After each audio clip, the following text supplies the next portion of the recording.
Visit nationalpolice.org. Portions of the following program were pre-recorded. Asheville's #1 sports station, ESPN Asheville, WPEK, W225CJ Fairview, WMXF Waynesville, an iHeart radio station. Guaranteed human. Live from the Ingalls studio. I can't wait to play with myself every day. The Sportsocracy. Damn the devil to hell! Let the big dogs eat! Let them on the field! Come get you some of this. Fire them cannons! By golly, put more powder in those things. He couldn't take any more disappointment. Oh my God, the Jets killed him.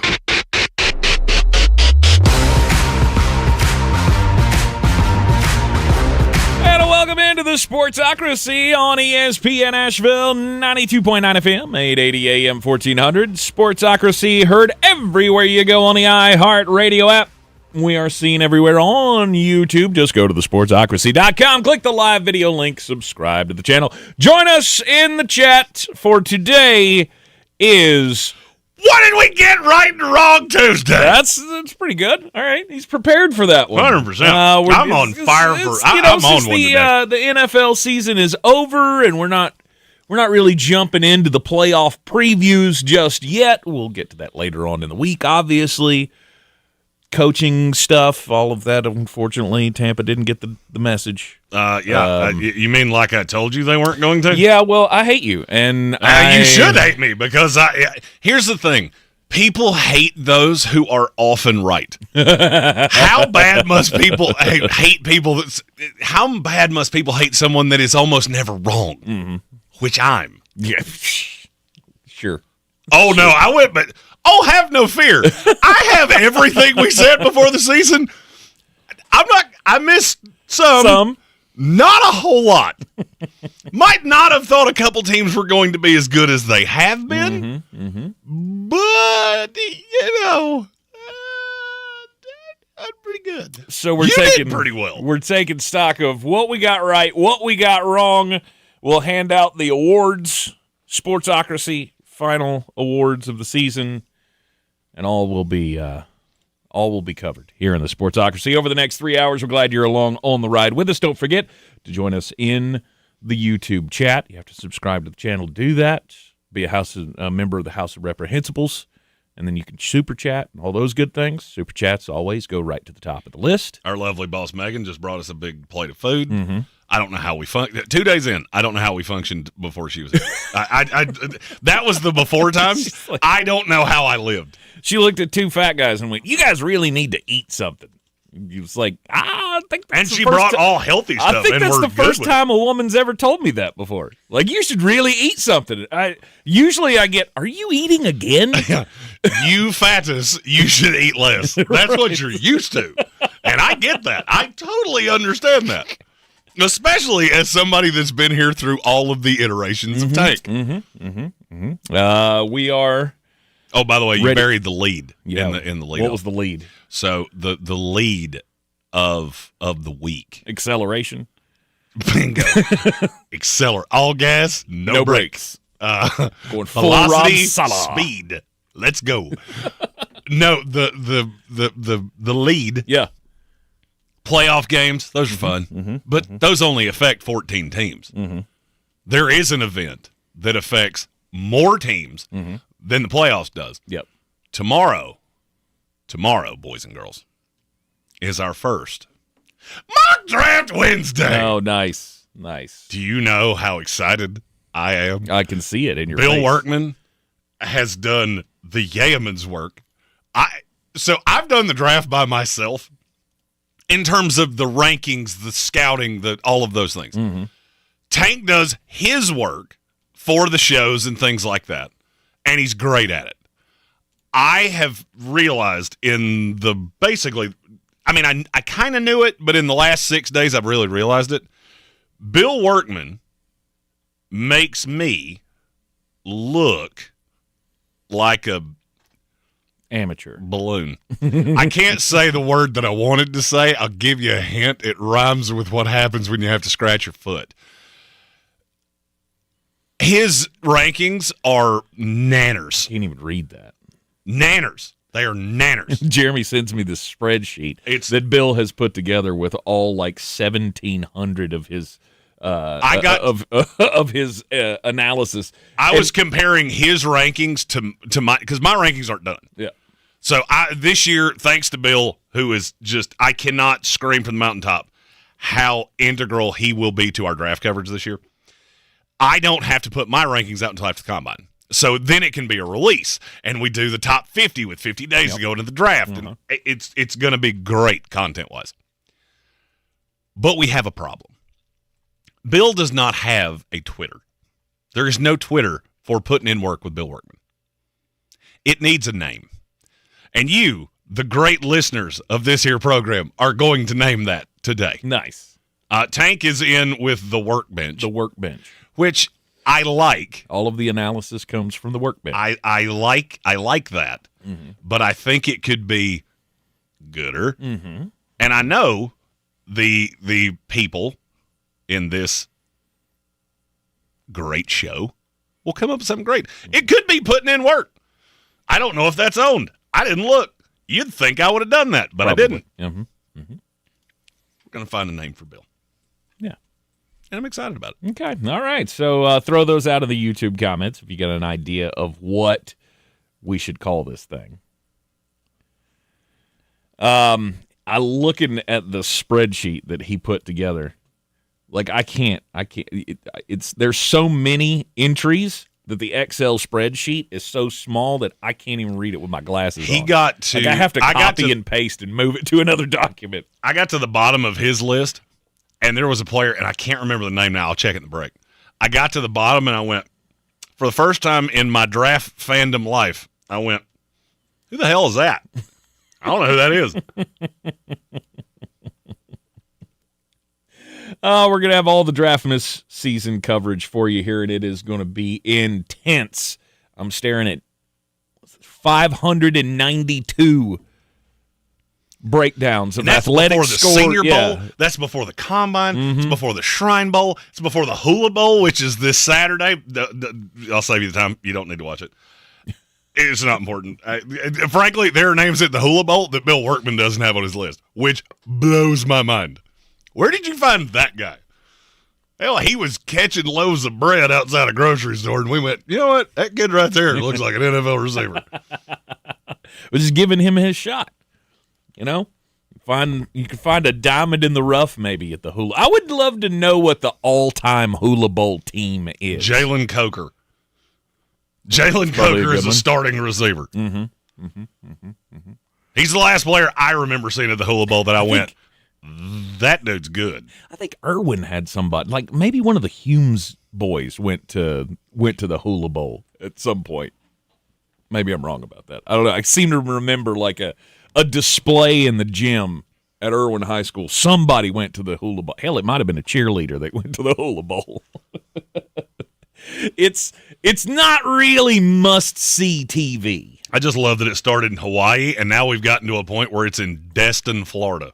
Ooh, that's a good place for it, though. Yeah, is it? I mean, do they have a stadium first off? No. Okay. I think it's so do they play it on the beach? Yard.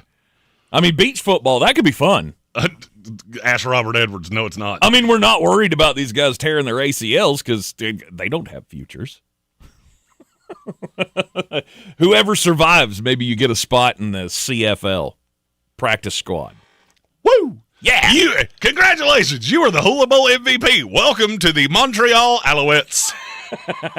Third string, by the way. And Tank, I feel like we're going to be doing this a few times today. Okay. We have breaking news. Oh, breaking news. I see that. Okay. All right. Is it the news that I've been waiting for? Maybe. Who's gonna break the news? Who's gonna break the news? I'll dance harder if you tell me Who's gonna break the news? Who's gonna break the news? You know how most teams have two coordinators? Yeah. An offensive and a defensive? Yeah. Washington now has zero. Because as I told you yesterday, Cliff Kingsbury, gone. Joe Witt, just cut them both. Joe Witt was fired. Cliff Kingsbury, a mutual parting of ways. I had been informed that this was a great possibility over the weekend. I'd heard it last week. It was really, no, this is probably how it's going to go. Don't be shocked if Cliff Kingsbury becomes the first coach to ever be fired parting of ways, and then wind up with a head coaching job, because I do think there's a possibility that he winds up as a head coach in the Suns. Absolutely he does, and Kevin Stefanski will as well. Kevin Stefanski definitively will. Yeah. Okay, you don't want that guy? Fine. Kingsbury will resurface somewhere regardless. Even if he doesn't get a head coaching job, he'll be a coordinator somewhere. The question for me is, what does that lead to with Washington? Joe Witt had to go anyway. Somebody sent a message into my show last night and said, Joe Witt is a terrorist, which that's one of my favorite ways I've ever heard a coach described in all the years we've been doing this. Cliff Kingsbury surprises me a little bit, solely because I think when the offense is healthy, it will be fine. But now I go to but where do you want to go with this? What do you want this offense to look like? It has to be Jaden-centric. I think you found something with Bill Krosky-Merritt, or as we call him, Bill Krosky-Merritt. You got Terry McLaurin. I fully believe they're going to add a weapon of some kind in this draft. Debo's wide receiver is really deep. Debo's still there, right? He is. I don't know that that's going to be the case. I'm not sure. Okay. That's not one of those that I'm – this is not like Cliff. I had really good information. Cliff ain't going to be here.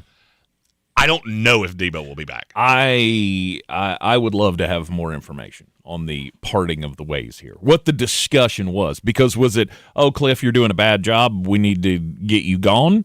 Or was this more Cliff's like, I'm going to get a head coaching spot somewhere? I think Cliff wanted out as bad as they wanted him out. That's where I'm at. That's what I can't square, though. Why would they want him out? Did you watch their offense this year? Because I could explain it to you. I mean, who cares? They didn't have Jaden Daniels. No, they were running with that. Marcus Mariota. I don't think you can hold any coach responsible for that. It wasn't great even when they did. I mean, okay, so this to me is it's a really easy way to quantify the impact of an offensive coordinator. I want you to name me the offensive piece for the Washington Commanders that you feel like is better today than they were 2 years ago when Cliff Kingsbury took this over. You hire on Terry McLaurin? Because I'm not. I mean, when he has Jaden Daniels, sure. You're higher on him right now than you were 2 years ago. If he has Jaden Daniels, yes. Why are you higher on him? He hasn't done anything to show that. Nothing. I mean, because he's still good, but the way that Cliff Kingsbury used him would blow your mind. You had Bill Krosky-Merritt, who was very obviously the best running back on this team. And they would go extended periods of time where he just never touched the ball. And if he did, it was on a duo or on a draw or some ridiculous run it right up the keister for the guard. It just didn't make any sense. For the way this team is laid out, it didn't make any sense. So I understand moving on from Cliff. I also understand Cliff getting another chance. Look, Cliff Kingsbury is a smart offensive guy. I just think he had worn out his welcome in Washington. Okay. All right. Well, we have our first super chat of the day. All right. Cause it's all about the money, money, money. All about the money, money, money. It's from Red Sea. He said, I was promised a mock draft for today. I need to see how Jeremy unfalafels the Cardinals. So the mock is tomorrow, solely because I ran out of time. I had to drive back from Greenville last night. We had a meeting this morning. The mock is done, but you need the visuals because everybody always chimes in and goes, hey, what did X take? And I need a picture to go up on the screen, and we didn't quite Don't have get that. those done. That's fine. So that'll happen tomorrow on a mock draft Wednesday. Woo-woo Wednesday. I keep waiting for me to for somebody in this room to say on a and Tank to chime in and start trying to scream things. Red Sea, I will guarantee you this though: the 3-round mock drafts for every team will also start going out tomorrow, and I really think you're going to like what Arizona winds up with. I know what you think they need. I know how it went when I ran this, and I think you're going to be just fine. All right. And you might be able to release Drew Petzing from that pit underneath your house. Let's see what else going on today. Eberflus. No more Eberflus in Dallas. Oh, you didn't want to hit the breaking news on that one? Oh, I didn't know it was breaking news. It just happened 30 minutes ago. Okay, all right. Who's gonna break the news? Who's gonna break the news? Who's gonna break the news? Okay, Eberflus got fired. Was that Dallas Cowboys? Man, he's changing jobs like crazy, isn't he? Matt Eberflus is one of those players that, or one of those coaches that I look at and go, why do people still think he's good? Like, what did you do at some point to make people go, well, we'll just hire Matt Eberflus? I mean, name me the last time he had a defense where you went, well, they're good. Well, I mean, before he got the head coaching job, right? Were they, though? I mean, I can't even remember honestly, who he was with. Indianapolis. I mean, Matt Eberflus was a weird choice when he got hired as a head coach. I think he's a really strange choice now because he hasn't done anything well. So Matt Eberflus, this is one of those stats that's just, to me, it's hilarious. Matt Eberflus has been a coordinator or a head coach 8 years in this league. Mm-hmm. How many times has he finished in the top 10 of yards allowed? Once. It's once. Not the year he got the Bears job, the year before that. How many times has he finished in the bottom 8? 6. 4. Half of the years he's been a coordinator or a head coach, you haven't just been bad, you've been real damn bad. Mm-hmm. And this year, his Cowboys defense gave up a franchise record 511 points, 30.1 points per game. Oh, yeah. That's the most in the history of the game. To anybody that says, well, yards don't tell the story, bend don't break. How many times has he finished in the top 8 of points allowed? Twice. 0. How many times has he finished dead, falafel, and last? 3. Twice. I mean, I keep doing this. Yeah. This reads as an absolute indictment of how does this guy keep getting hired.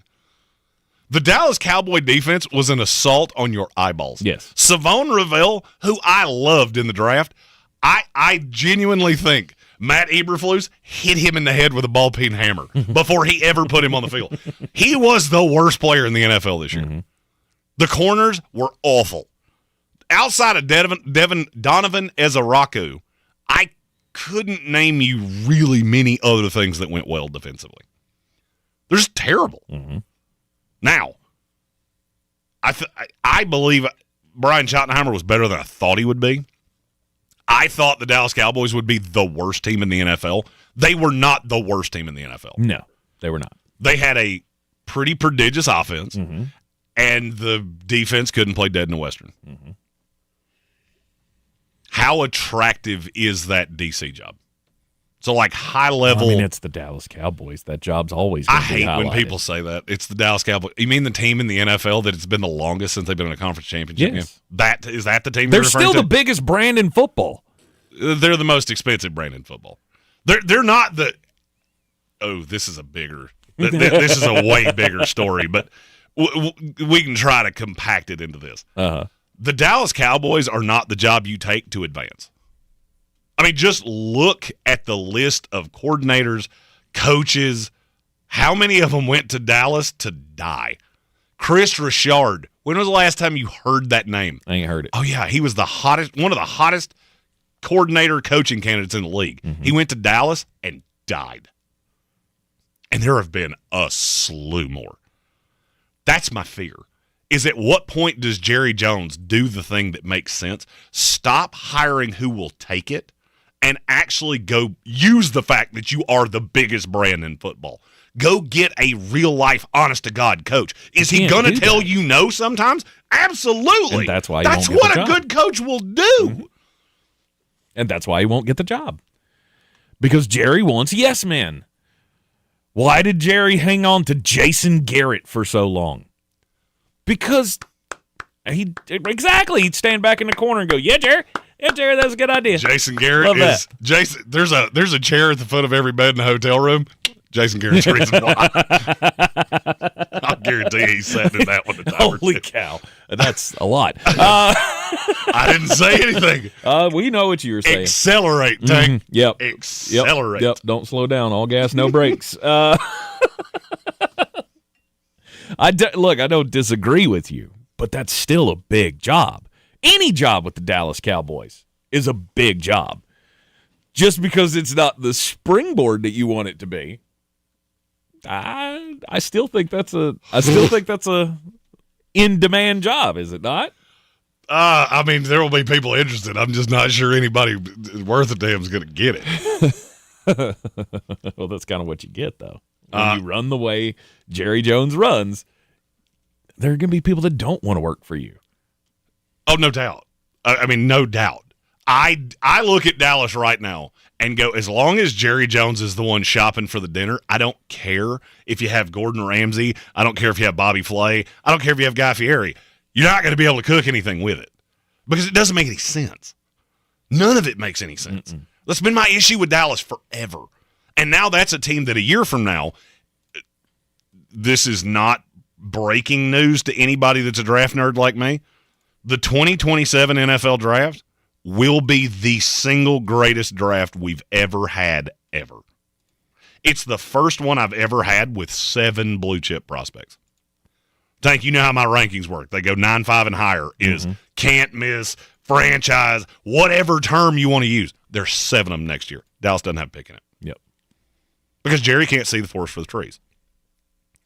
You have an 80-something-year-old owner that is looking at right now, absolutely right this second, because, well, I'm not promised next year.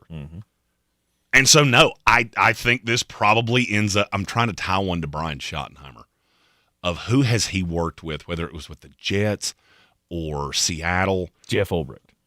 No, they'd never worked together with the Jets. Oh. Ulbrich was a solid guy.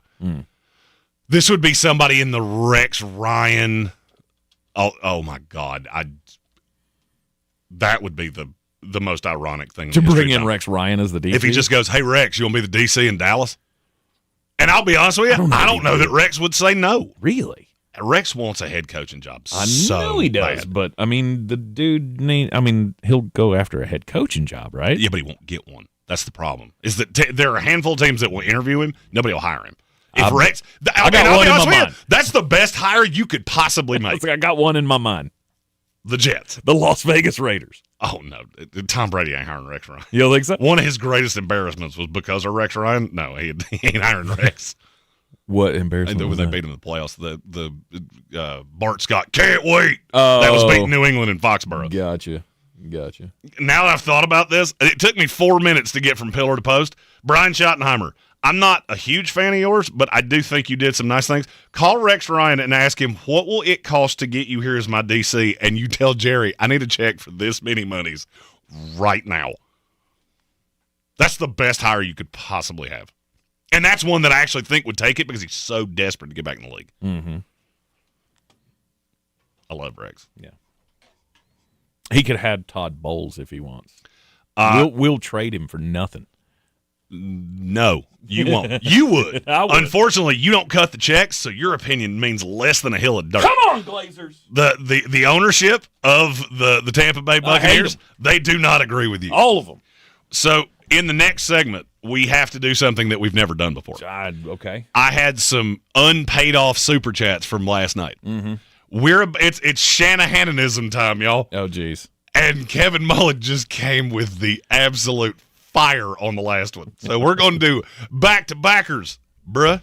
You're in the Sportsocracy. This is ESPN Asheville. All across the Tar Heel state. Tar Heels on the run. Trimble to the cup, layup, counted in the foul. This is Carolina basketball. Long rainbow three, nothing but net from the rookie. To Trimble, he'll try another triple. Counted. The home of the 6-time national champion. Drives and hammers it home. Hello, young fella. This is your radio home for the Tar Heels. Asheville's home for the Tar Heels is ESPN Asheville. Jesus didn't live passively. He lived on a rescue mission. As we step into the new year, the Daily Pursuit with Tim Tebow podcast reminds us that God has called us to more, to live on purpose and rise as conquerors. As followers of Christ, we're called to do the same, because discipline may be painful in the moment, but it produces a harvest of righteousness and peace. Open your free iHeartRadio app, search The Daily Pursuit with Tim Tebow, and listen now.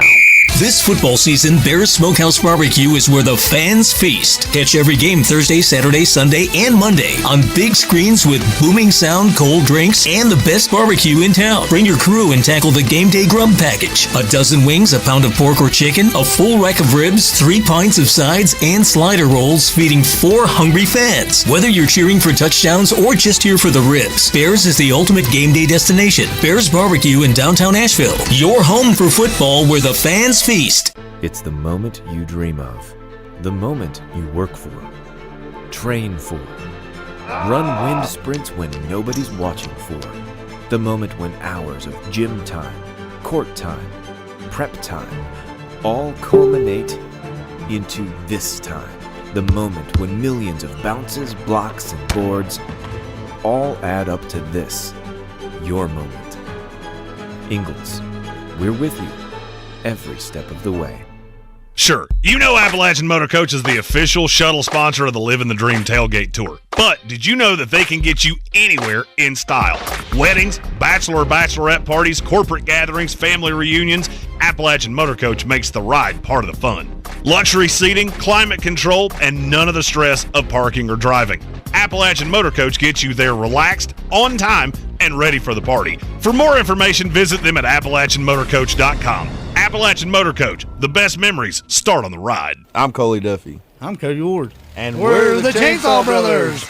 Actually, we're cousins. A few days after Helene, we was in the driveway having a couple beers, waiting on the power to come back on. And we heard so many people calling, needing trees removed, and couldn't afford it. So I called my dad to borrow a chainsaw, and over the next few months, we cleared trees for our neighbors.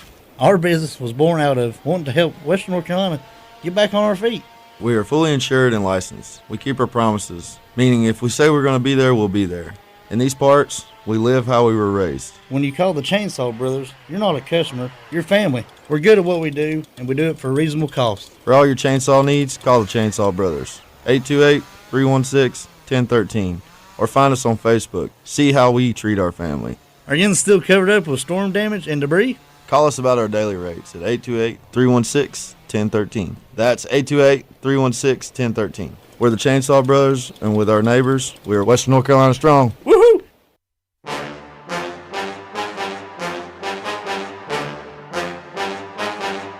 The Sportsocracy. What are you people? On dope? Oh, we're back in the Sportsocracy. This is ESPN Asheville. And as always, we like to pay tribute to our greatest contributors on the program, which in the last 5 months, I believe, is the time frame here. The Shanahan-ananisms have really taken off. So, Kevin Mullen with another one.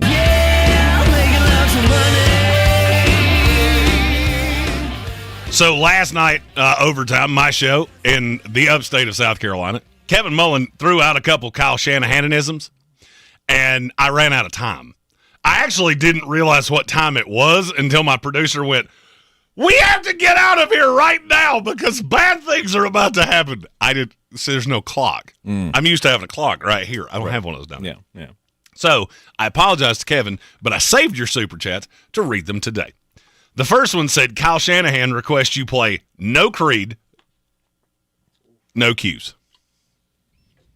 Okay. It's because Kyle Shanahan is a lunatic. Creed is the greatest band of all time. No, that's the only thing that would make him sane. And then another one. Oh, another one. Cause it's all about the money, money, money. All about the money, money, money. I do this for my hustle all day. I'm going to have to strategically read this. Kyle Shanahan still pulls out a tape measure at Costco to measure the hot dogs. Then he asked, who's your rookie defensive player of the year? Mm-hmm. In the next hour, we're going to pick all of those things. For me, I don't think I'm going to give you the same answer that everybody else is. Solely, and this will be a big tenet of this draftmas season, positional value matters to me. So when you see mock drafts that I do, they're going to look way different than So it's not Carson Schlesinger because he doesn't play a primo position. I didn't say that. I did not say that either. Right. Well, I mean, you inferred it. I mean, because right now, I mean, if you look at the book, well, I don't even know because they took them all. They took all the awards off of the books for some reason. If you've ever wondered, like if you're a big betting guy and you go to DraftKings, you're like, hey, why are none of the awards on the board? Because somebody with probably 2 commas in their bank balance was sitting at their desk this morning going, I'm gonna rob you blind. And they, excrement! Get this off the board now. He knows something. Somebody somewhere knows something, and we must verify this information. And I think when I looked yesterday, Carson Schlesinger was like minus 550 to win Defensive Rookie of the Year. And that doesn't shock me. I just don't think it's right. Mm-hmm. Again, great season. He had a great season. He just doesn't play one of those super high-value positions. It also really helps when you're a linebacker that has Myles Garrett and Mason Graham in front of you. Mm-hmm. So you have the greatest game wrecker in the league in front of you. That really helps a linebacker flow downhill. Sure. Did he contribute to any form of winning? Yeah. Nah. Was the Cleveland Brown defense significantly better because of Carson Schlesinger? No. I don't think so. There is a player, however, that I think he did make his defense better. The offense just greatly let them down. Mm-hmm. In the next hour, I'll let you know who that is. Okay. And then one more final Today Shanahanism, which shows the commitment of Kevin Mullen. After his last 2 went completely unread last night, he went, fire them cannons, we're doing it again.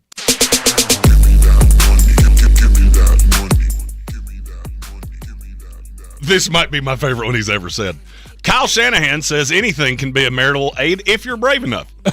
Please talk down the talk of Clint Kubiak as a head coach. I'm pretty sure he he wipes in the wrong direction. I didn't even read to the end. I hadn't seen that part. Oh, old Clint Kubiak. I mean, do you think head coach how will he perform? Because I feel like we should know he's getting one. I would not be as sure of that. Clint Kubiak's one of those guys that first of all, he's young as all get out. I think he'd be the youngest head coach in the NFL. If not, he would be 2. Because he's 34 years old right now. Mm-hmm. I mean, this is the first time as a coordinator, and he's been a coordinator for 1 year for 3 teams. I don't know that I've ever seen that before. He's never finished in the top half of the league in virtually every stat until this year. Mm-hmm.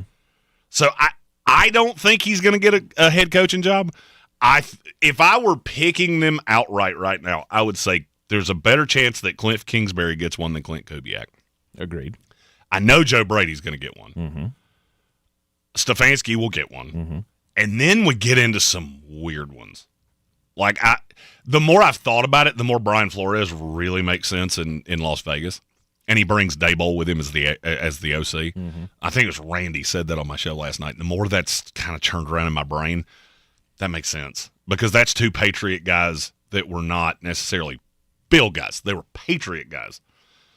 And that makes sense. I still think there's going to be one that's so unbelievably bizarre. And don't ask me a name because I can't tell it to you. Right. It's just going to come out of left field. I think there's going to be one that it comes down and we all go, excuse me? Every time I've ever seen a cycle like this where there's such a limited job. I think there's such a limited number of candidates that somebody is going to fall in love with somebody that doesn't make a ton of sense. Mm-hmm. So in the moment, it won't make sense to us, but like Brian Schottenheimer last year, he wasn't getting a job anywhere. No. We did 3 separate segments talking about candidates, who's going to go where, matchmaker. We never had Brian Schottenheimer said one time, and he winds up with the Cowboys job. Yeah. All right, what we got right, what we got wrong. We'll take a quick break here in the Sportsocracy and be right back to see how things shook out from preseason predictions to now. ESPN Asheville, your mountain weather forecast. No changes as we get into the afternoon update. Still looking at plenty of sunshine next couple of days at 60-plus degree temperatures. 65 sunny today. Tonight mainly clear. Mild, 42. We know what January could bring. Much colder air, but it's well north of us now. Wednesday, sunshine 65. Thursday, partly sunny, low 60s. Friday, chance of rain and high of 65. From the Weather Channel, I'm Ray Stage. This report is sponsored by Aleve. Life doesn't wait, and neither should you. Aleve can help you deal with pain less throughout your day. With just one pill, Aleve lasts up to 12 hours.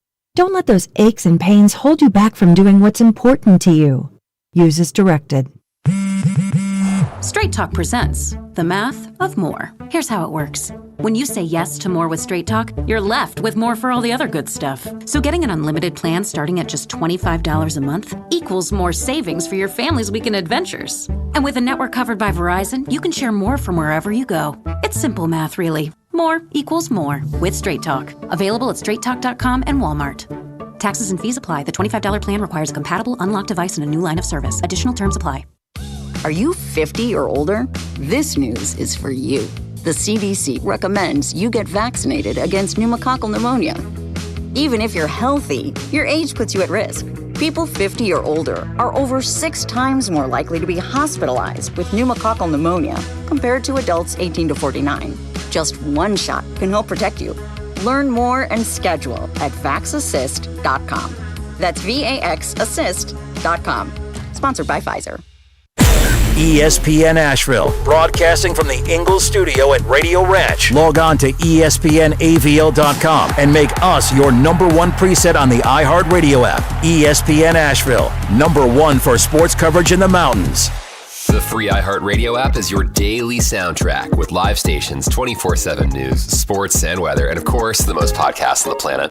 It's easy to see why more and more people are using it. Join the millions who already have it on their smartphone. The free iHeartRadio app, the #1 app for radio. Here's the pressure. Bryce throws downfield. McMillan behind the defense makes the catch. Playoff football returns to Bank of America Stadium. This is Anish Shroff. Join me Saturday as the Panthers take on the LA Rams in the wild card round. Picked again.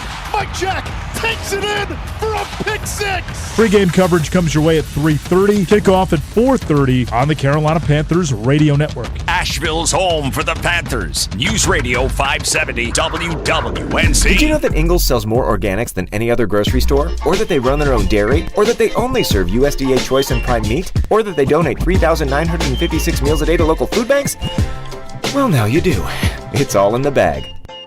Selling your home? Don't settle for average. Our real estate team at Clarissa Sells WNC and eXp Realty offers Zillow Showcase, an exclusive AI-powered listing experience available to just the top 10% of all listings in our area. With immersive media, cutting-edge design, and elevated marketing, Showcase listings, they go pending quicker and sell for up to $9,000 more than standard listings. Ready to stand out in a crowded market? Give our team a call today, 828-774-6343, because your home deserves the spotlight.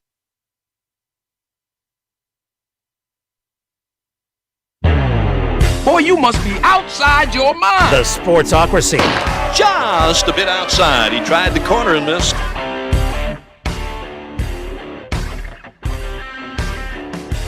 Who's going to break the news? Awesome.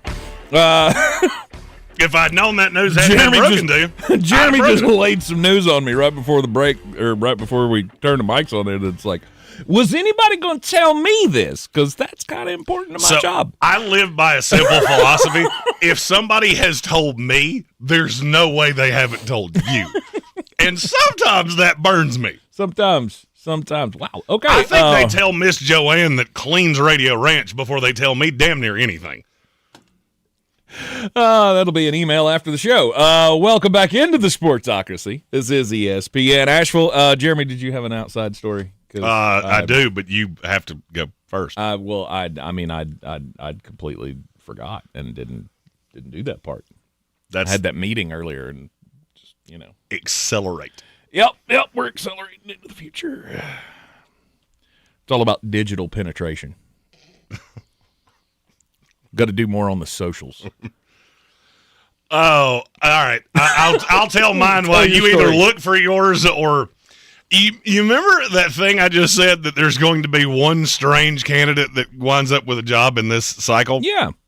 There's a rumor about who it might be, and it's one of the weirder names I could say. Phillip Rivers. No, I can't see it happening. He will get an interview. I promise you. I promise you he will interview somewhere, and I think he's a legit candidate. I'll tell you what this reminds me of. I think he's a legit candidate, but I don't think he's a legit candidate right now. 44-year-old high school football coach.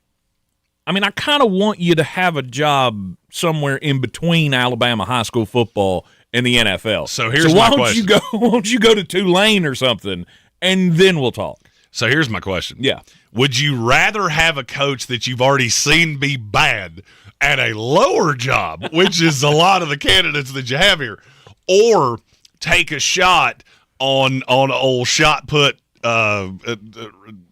child rearing Rivers here? I think it would take. It would take somebody real special. Like I can't foresee in my mind the GM that would do that. Like I don't think Tom Brady and John Spytek are doing that. I'll give you a hint. It starts with a T and rhymes with Tennessee Titans. That's the one that, as soon as I saw this, I went, ooh, there are no offensive guys that are real candidates to be head coaches here. And okay. I'm kind of warming up to it because, I mean, Tennessee Titans football is just one step above Alabama high school football. So Chris Womack's going to come to the studio and walk you dry. I'll stomp a mud hole in your keister and walk it dry.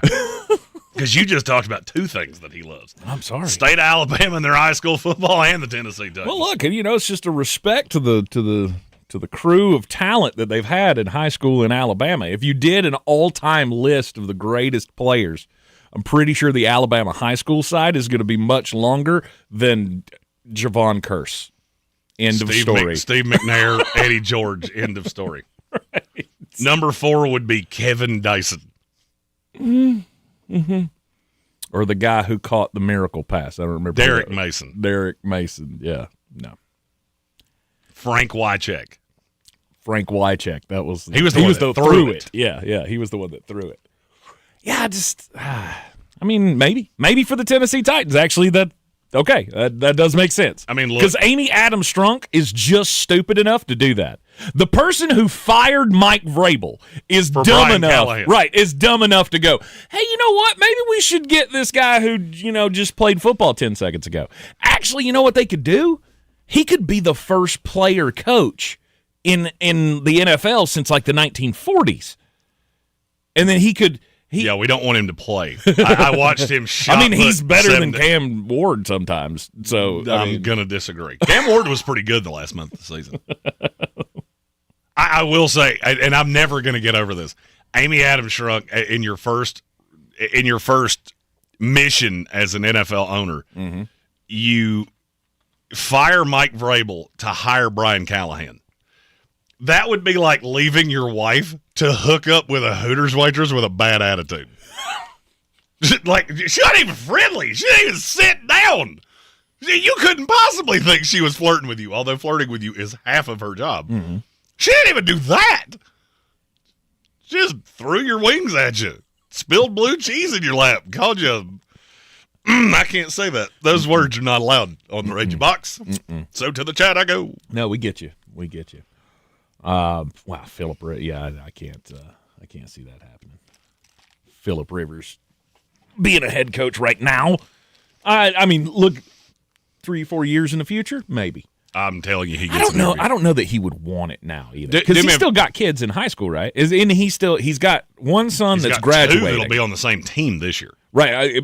But I'm saying I think he's got one that's graduating or going to graduate soon. He's a junior. Well, I mean that's soon. That's in 2 years.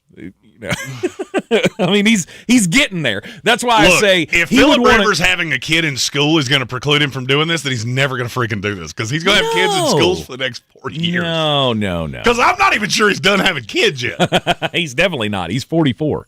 He's got plenty of bullets in that gun, I guarantee you. I've known several men that have accidentally had kids up into their late 60s. Right. I mean, he could have 23 by the time he's done. One of the funniest all-time text messages I've ever sent in my life. I'm not going to say the guy's name because he still lives close enough to hear them. Mm-hmm. I got a text from somebody that I known. Said, we're having a baby. He is 62 years old. Whew. And my immediate response was, which happens first, you stop changing his diapers, or he starts changing yours. That's awful. That's terrible. I mean, it's true. That's 100% true. But it is terrible. I mean, I would consider ending it at that point. I'm serious. Like, if my wife came to me today and was like, "Hey, I'm pregnant," first off, not possible. So how the hell did that happen? You don't have a womb. Anyway, you had to make it. Why you got to take it that one step to make it weird? I'm sorry. I'm just saying. If at 43 years old, my wife came to me and said, "I'm pregnant," I would have some serious contemplations about, do I really want to go through this again? I mean, I got to make it look like an accident so she gets the money, but... I'm faking my own death for sure. I am faking my own death, and I will be living my days out in some desert island as a man named Paul Quantico. Yeah. If you ever start seeing weird receipts off the business card signed by a name named Paul Quantico, just know I'm okay. You'll never see me again, but I'm fine. I know. I feel like in a couple of years after the kids get out of high school, then maybe he would be willing to adventure into the NFL. But again, this is time you don't get back. Right? He can be a head coach in the NFL when he's 50. He doesn't get a chance to coach his kids in high school football but 3 more years or 4 more years. So let me ask you this question. Which would you rather do? I get to make millions of dollars coaching NFL players, or I have to babysit a bunch of high schoolers going 6-7? Pass. I'm out. I'm Seacrest out. I don't need the money. That's the thing. He doesn't need the money. I would rather manage Donald Trump's Twitter account than even consider coaching a high school team. You couldn't pay me enough for that. I've been asked by 2 separate schools if I would be willing to coach one of their teams. I have laughed out loud both times. Mm-hmm. Not a snowball's chance in Atlanta. No, because that's a $10,000 job in the state of North Carolina, and I'm out. Sure. If you told me I had to coach a high school team or spend 3 months in prison, it is easily 3 months in prison. That'll be the best sleep I've gotten in years. Right. The way the state of North Carolina works is they'll come to you and say, "Hey, we'd like for you to coach the football team, but could you also drive the bus and teach health, sex ed? Also, we're going to give you a mop. Could you get that PE office just on your way out?" Yeah. $30,000 a year. There you Pay go. teachers more. No doubt. Pay lawyers less. Pay teachers more. No doubt. These coaches, I didn't know what a coach made until my cousin was an assistant coach for a high school in where's that, Panther Creek, I think he was the one of the assistants for.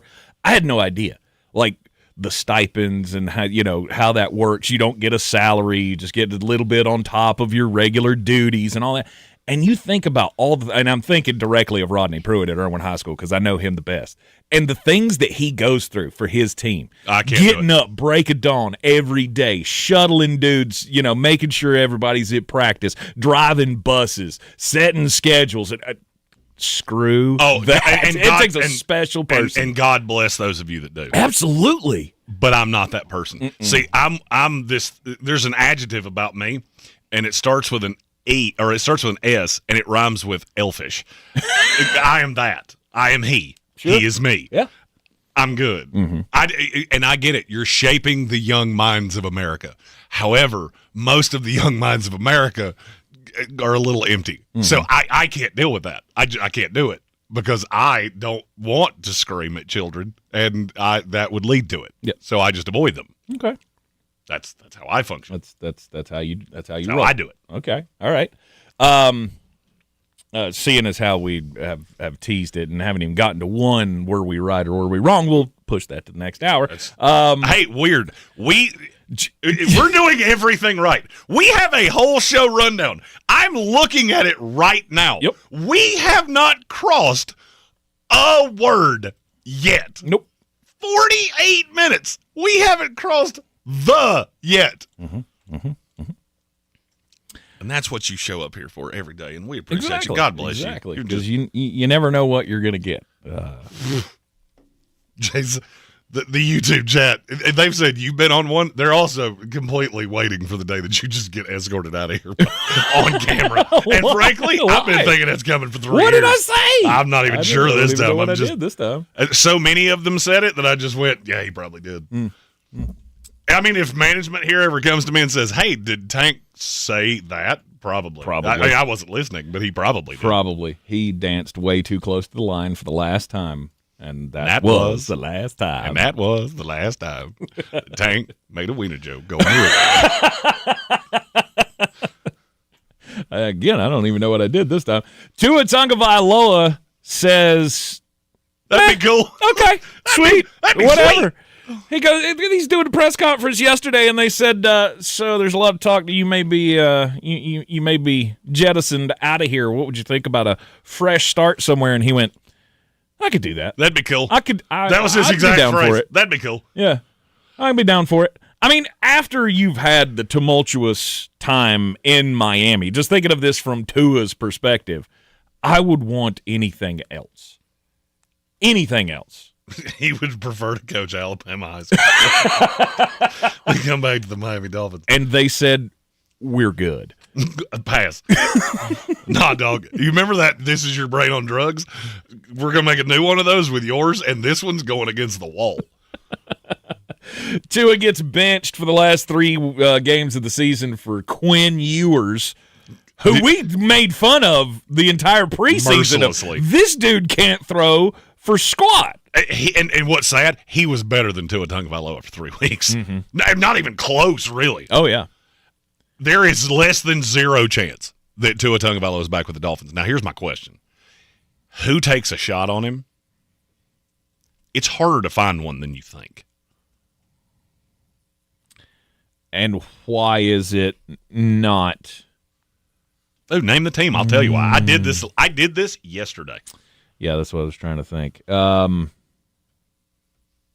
The Arizona Cardinals. Because the GM will get fired if he's wrong. Why would I risk my job? Because, see, if you take Tua, you have to take a rookie, too. That's the problem. Tua's going to fall into this, and it's a Daniel Jones-esque problem. Do you have to pay the money? Right? No, because that money's gone. Nobody's taking the right. money. Miami's getting cut outright. Yeah. So you're going to get him for $5 million. Absolutely. Here's the problem. So why wouldn't let me finish, okay, and I'll tell you. All right. So if I sign Tua Tagovailoa as a $5 million rental ticket, yes, he's at worst my backup. Mm-hmm. Who am I putting him behind? Jacoby Brissett. Why would I have an old veteran and an old-ish prospect? Because there's really no chance that he gets back to his old form. The only way it happens is if you can find me a team that actually, honest to God, thinks there's still something there. I don't know one, and I've talked to several teams about this. Mm-hmm. Most teams think there's nothing left. They didn't love him in the first place. If you remember when we did that draft, I told you there are a lot of people that I know that do not like this kid at all. Yeah. He's had a horrifically bad attitude for 2 years. So now not only do I have to sign him, but I got to draft a rookie with him to make this make any cognitive sense. Because I got to have fail-safe. Because, see, he was healthy this year. You forget, this is a dude that's still one bad shot away from never playing again. So I got to have a backup case. There's no rookie to take unless you're putting him behind Dante Moore, which I cannot emphasize this enough. Do not do that. If you take Dante Moore, you should fully plan on him not playing for at least 2/3 of his first season. I can't assume that's going to happen out of Tua because the health is such a problem. You can't possibly go in and say, this is my solution for this year. Mm-hmm. Also because of the injury history. It'd be one thing if he had led them to the playoffs. He hasn't. He's been awful. He turned Jalen Waddle into an also-ran. A guy you completely forget's on the team. His role in this offense for extended points in this year was the same thing that a table would do. I went through every team in the NFL. I can't find one where it lines up in any way that makes any sense outside of maybe the Las Vegas Raiders. You take Mendoza and then you put him behind Mendoza. The only thing that would scare me there is what's the high side of that. Because if he it's not like he's going to tutor Fernando Mendoza. He still thinks he's a starter. Right. He is the worst kind of player in the NFL. He's a 4 that thinks he's a 9. So he's going to sit behind Mendoza. He's not going to do anything to actually bring him along in the NFL because he thinks he's better. That's the only one that even kind of makes sense. Or you're going to do the same thing that you did in Miami, and, well, he's the starter, but we took Garrett Nussmeier or Drew Aller. Mm-hmm. And, yes, those are 2 names of quarterbacks that I will bet you any amount of monies that you want will take meaningful snaps in the NFL next year. That's how bad the quarterback market is. And I still don't think Tua will sign. You think no one will sign him? I think he will be still available because he'll be a post-June 1 cut. So they'll cut him in March, designated as a post-June 1. So he'll be out there through the entire surge of free agency. No team is going to see that as a first option. Mm-hmm. And so he's just going to sit out there day after day after day. He'll probably take some visits. He'll be Cam Newton. He'll probably take some visits. There'll probably be some neurological. There'll probably be some physical tests done to make sure that the med will even sign off him. Because probably half the medical teams in the league won't even sign off. That's what I was going to say. Miami has long been one of those teams that ever since the Drew Brees thing, if you walked in here and told me your name and spelled it correctly, pass. Yeah. You're good. We screwed this up one time before. We ain't doing that again. Yeah. I think he'll still be sitting out there in June, July, August, and then maybe somebody gets hurt, or maybe there's a rookie that doesn't start as hot as you would think in camp, and a team goes, well, we got to do something, and there's nobody else out there. That's how low he has gotten. Pittsburgh Steelers. You're not going to like my answer to that. Aaron's coming back? I'm not going to tell you no. Okay. Interesting. Them making the playoffs makes that a less likelihood. If they had lost to Baltimore, I would have said him coming back was 50-50 at worst. I would have been leaning 60-40, maybe even 70-30 that he does. Mm-hmm. Now they've made the playoffs. If you win a game, you can go out like that. You can go out like that. Yeah. All right. You're in the Sportsocracy. It's ESPN Asheville. What did we get right and what did we get wrong? We're going to get to it eventually. We hope. ESPN Asheville. Your mountain weather forecast. No changes as we get into the afternoon update. Still looking at plenty of sunshine next couple of days at 60-plus degree temperatures. 65 sunny today. Tonight mainly clear. Mild, 42. We know what January could bring. Much colder air, but it's well north of us now. Wednesday, sunshine, 65. Thursday, partly sunny, low 60s. Friday, chance of rain and a high of 65. From the Weather Channel, I'm Ray Stage. This report is sponsored by Jimmy's Automotive Center. If holiday travel is in your future, you need to make sure that car or truck is ready to go and hit the road, and Jimmy's Automotive has got you covered. For only $199 plus tax, get an oil change, tire rotation, coolant flush, and courtesy trip inspection. Book online at jimmysauto.com or call 565-8608. This is Jim. Hello. Jim started advertising with iHeartRadio way back in April. And now... I have customers out the door! And this is Sarah. Hi. She started putting a portion of her marketing dollars in podcasting back in June. Business is booming. That's why I'm working on a Saturday. Want to be like Jim and Sarah? It's easy. All you have to do is own or manage a business and reach out to iHeart. Get started today at 844-844-iHeart or iHeartAdvertising.com.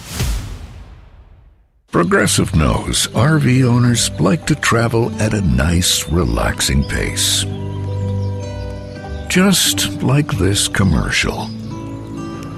They're not rushing to a departure gate at the airport because they depart from their driveway. And they can relax even more knowing they're protected by Progressive. Now here comes the fast part. Progressive Casualty Insurance Company and Affiliates. Every morning, we rise and shine, make breakfast, and brush away the night's rest. These routines help us start the day off right. Nature-Made vitamins are a simple step in that daily care regimen. Multivitamins with daily essentials, clinically studied probiotics for gut health support, magnesium to help relax the body. Nature-Made is made to care for you every day. These statements have not been evaluated by the Food and Drug Administration. These products are not intended to diagnose, treat, cure, or prevent any disease. Hey, it's Ryan Seacrest here, and if you're looking for some serious fun, head over to ChumbaCasino.com. At Chumba Casino, you can play all your favorite social casino-style games for free anytime, anywhere. It's the most fun you can have on your phone or computer. No purchase necessary. VGW Group. Void where prohibited by law. See terms and conditions. 21 plus. Clarissa Sells WNC is the #1 team in Buncombe County. We have the customer service experience to assist you in achieving your real estate goals. Our team offers something that 90% of listings in our market won't have, Zillow Showcase. Check us out at clarissasellswnc.com. This is J.W. Whitley, General Manager at Parks Ford of Hendersonville. Our value of commitment. Committed to you as our customers and the community that we serve. To do better, be better every day. That's the Parks Promise. Experience the Parks Promise today at parksfordhendersonville.com. Welcome to the Ingalls Table, a delicious destination with recipes galore. Need to whip up a dessert, entree, side dish? No problem. The experts from the Ingalls Table take you through it step by step with expert tips and advice along the way. Find the Ingalls Table at ingalls-markets.com or swing by the store and pick up your free copy of the Ingalls Table magazine. And let's get cooking. Ingalls, low prices, love the savings. This football season, Bear Smokehouse Barbecue is where the fans feast. Catch every game Thursday, Saturday, Sunday, and Monday on big screens with booming sound, cold drinks, and the best barbecue in town. Bring your crew and tackle the game day grub package. A dozen wings, a pound of pork or chicken, a full rack of ribs, 3 pints of sides, and slider rolls, feeding 4 hungry fans. Whether you're cheering for touchdowns or just here for the ribs, Bears is the ultimate game day destination. Bears Barbecue in downtown Asheville, your home for football, where the fans feast. Asheville's #1 sports station, ESPN Asheville, WPEK, W225CJ Fairview, WMXF Waynesville, and iHeart radio station. Guaranteed human. The Sportsocracy. That fires me up, man. I love it. Say it one more time. The Sportsocracy. Shake it back! Beer City's best sports talk. It is gross. Just earlier. They are mature, actually. You just have to get to know them better. Your lunchtime dose of dumbassery. Live from the Ingalls studio.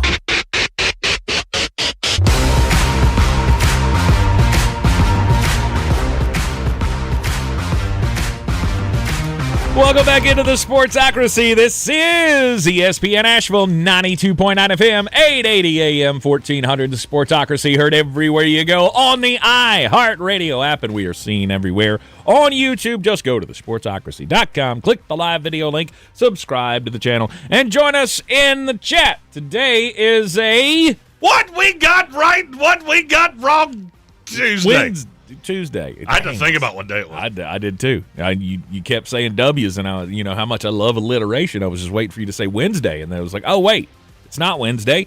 It's only Tuesday, second working day of the year, and we're already ready to just cash it in for next Christmas. Oh no, we still got a draft miss to do. And of course, we'll have all of your draft miss coverage right here in the Sportsocracy with our very own nerd. We have nerds. The draft. What is it? NFL draft nerd? The NFL draft. The NFL draft nerd. That is really important and rather expensive. Aha, interesting. The is what we call a premium word in the marketing business. Mm-hmm.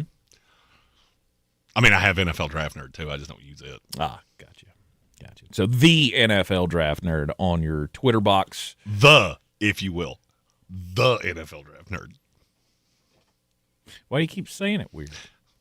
Because I think when you say it sounds like you're going, the Ohio State University. Yeah, that's kind of the Which point. Is dumb. That's kind of the point. You should say it that way. It's the Ohio State University. Does that mean we need to film like a Sunday Night Football intro of me? Yes. The NFL Draft. For West Buncombe Elementary. We have a super chat. So fresh, we ball, no stress, 'cause we making that money. From our resident Canadian, Great North Sports, who said, warm take, Philip Rivers came back to get his name into the coaching carousel more than he did to win games. I can't tell you you're wrong on that. I think he did it to get away from his children. Could you imagine being in a house with 11 children? It is a bonus. That's like, for me, that's my own personal hell. Said, hey, by the way, we know that your job's kind of taking a lull for the next few months. Would you like to have some sort of a little vacation up in Indianapolis? Yeah, I know that town real well. Hey, we Phil, can do this. How many times have you heard 6-7 in the last 6-7 days. I have really 607,000 times. I have really enjoyed the truth bomb that is Phillip Rivers. Have you heard any of his interviews since he's been back? Like, his post-game press conferences are great. He was on with Rich Eisen the other day, and he was talking about how he's like, I'm 44 years old. I can't do all of the things that I used to do. Obviously, the arm's not there. We had to change the offense a little bit because I'm not throwing 9 routes. No. He was like, I'm not doing that. So, we had to have everybody else just kind of, meld to what I can do because I can't get it that far. It ain't got no gas in it. It ain't got no gas in it. His acceleration is slowing. 44 years old. I don't think so. I mean, I think it's exactly what he said it was. He was sitting there thinking, look at that. They're down to no quarterbacks. I used to play there. I could do that. I could be better than nothing. I wonder if my buddy up there on TV is going to call me later. That'd be cool. And he did. And where are we at? Is he getting comeback player of the year? We'll find out. We'll talk about the awards. No. Not just but good Lord, no. What do we got right? What we got wrong, Jeremy? Let's get into it here. We've only been teasing it for a frickin' hour. Can we start with what we got wrong? Sure. Because mine's real obvious. Baltimore Ravens. I got the Baltimore Ravens very wrong. They were your Super Bowl champions. They were. And I don't think anybody could possibly have seen how badly that would go. No. Do you realize how many things went sideways for the Baltimore Ravens in 1 year? How many? Well, you had a quarterback that's been an MVP winner, MVP candidate. He wasn't great. Mm-hmm. And by not great, he was of 42 qualified quarterbacks, he was the 20th highest rated quarterback in the league, according to PFF. That's no good. Marlon Humphrey, I don't really know how to explain how bad he was. So we'll go PFF rating again. Of 114 qualified corners, where do you think Marlon Humphrey finished? 102. You're too high. It's 105.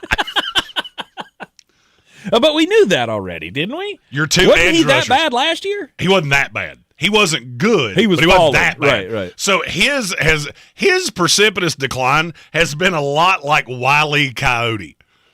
Yeah, I mean, it started out really loud, and then it just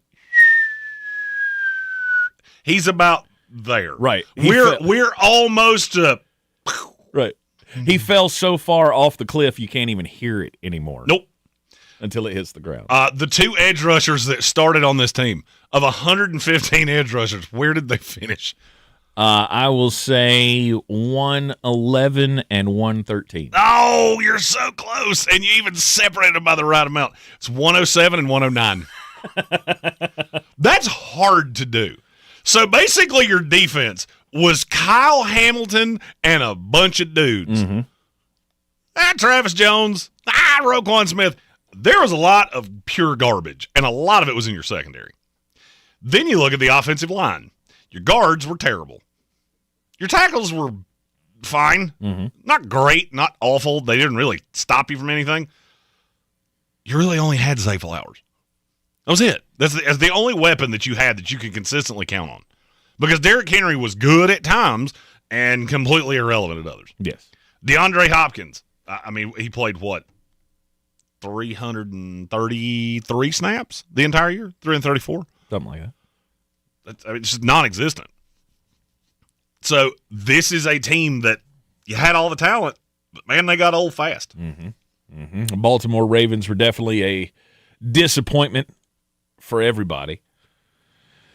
And, if only your kicker hadn't done weird stuff, then maybe you'd be in the playoffs right I saw now. a video of him coming in to talk to the media, and it looked like they had him in handcuffs. Like he walked in with his hands behind his back. It's like, they Tyler. They went deep.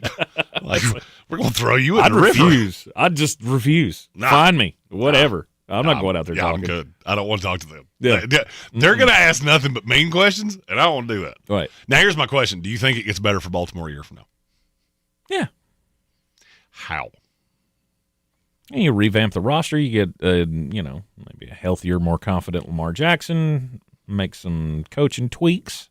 Well, healthier Lamar, I mean, he's been unhealthy for a good number of years now. Absolutely. He's never healthy by December. But as healthy as he can be, right? And I mean, the injury plays a lot into it. Once you start getting injured, it's hard to recover at all in a season, and sometimes you just can't do the things you used to do. All right, so let me ask this a different way. If you're fixing the Baltimore Ravens, which we will start fixing the franchise, yes, probably next week, mm-hmm. What do you do? All right, you're going into an offseason here where you got a little money, not a ton. Mm-hmm. You don't have a ton of players. You got a lot of guys that are the deal's coming up. That is one bad thing about when you draft the way the Ravens do. You get a lot of guys that come up in the same year. Mm-hmm.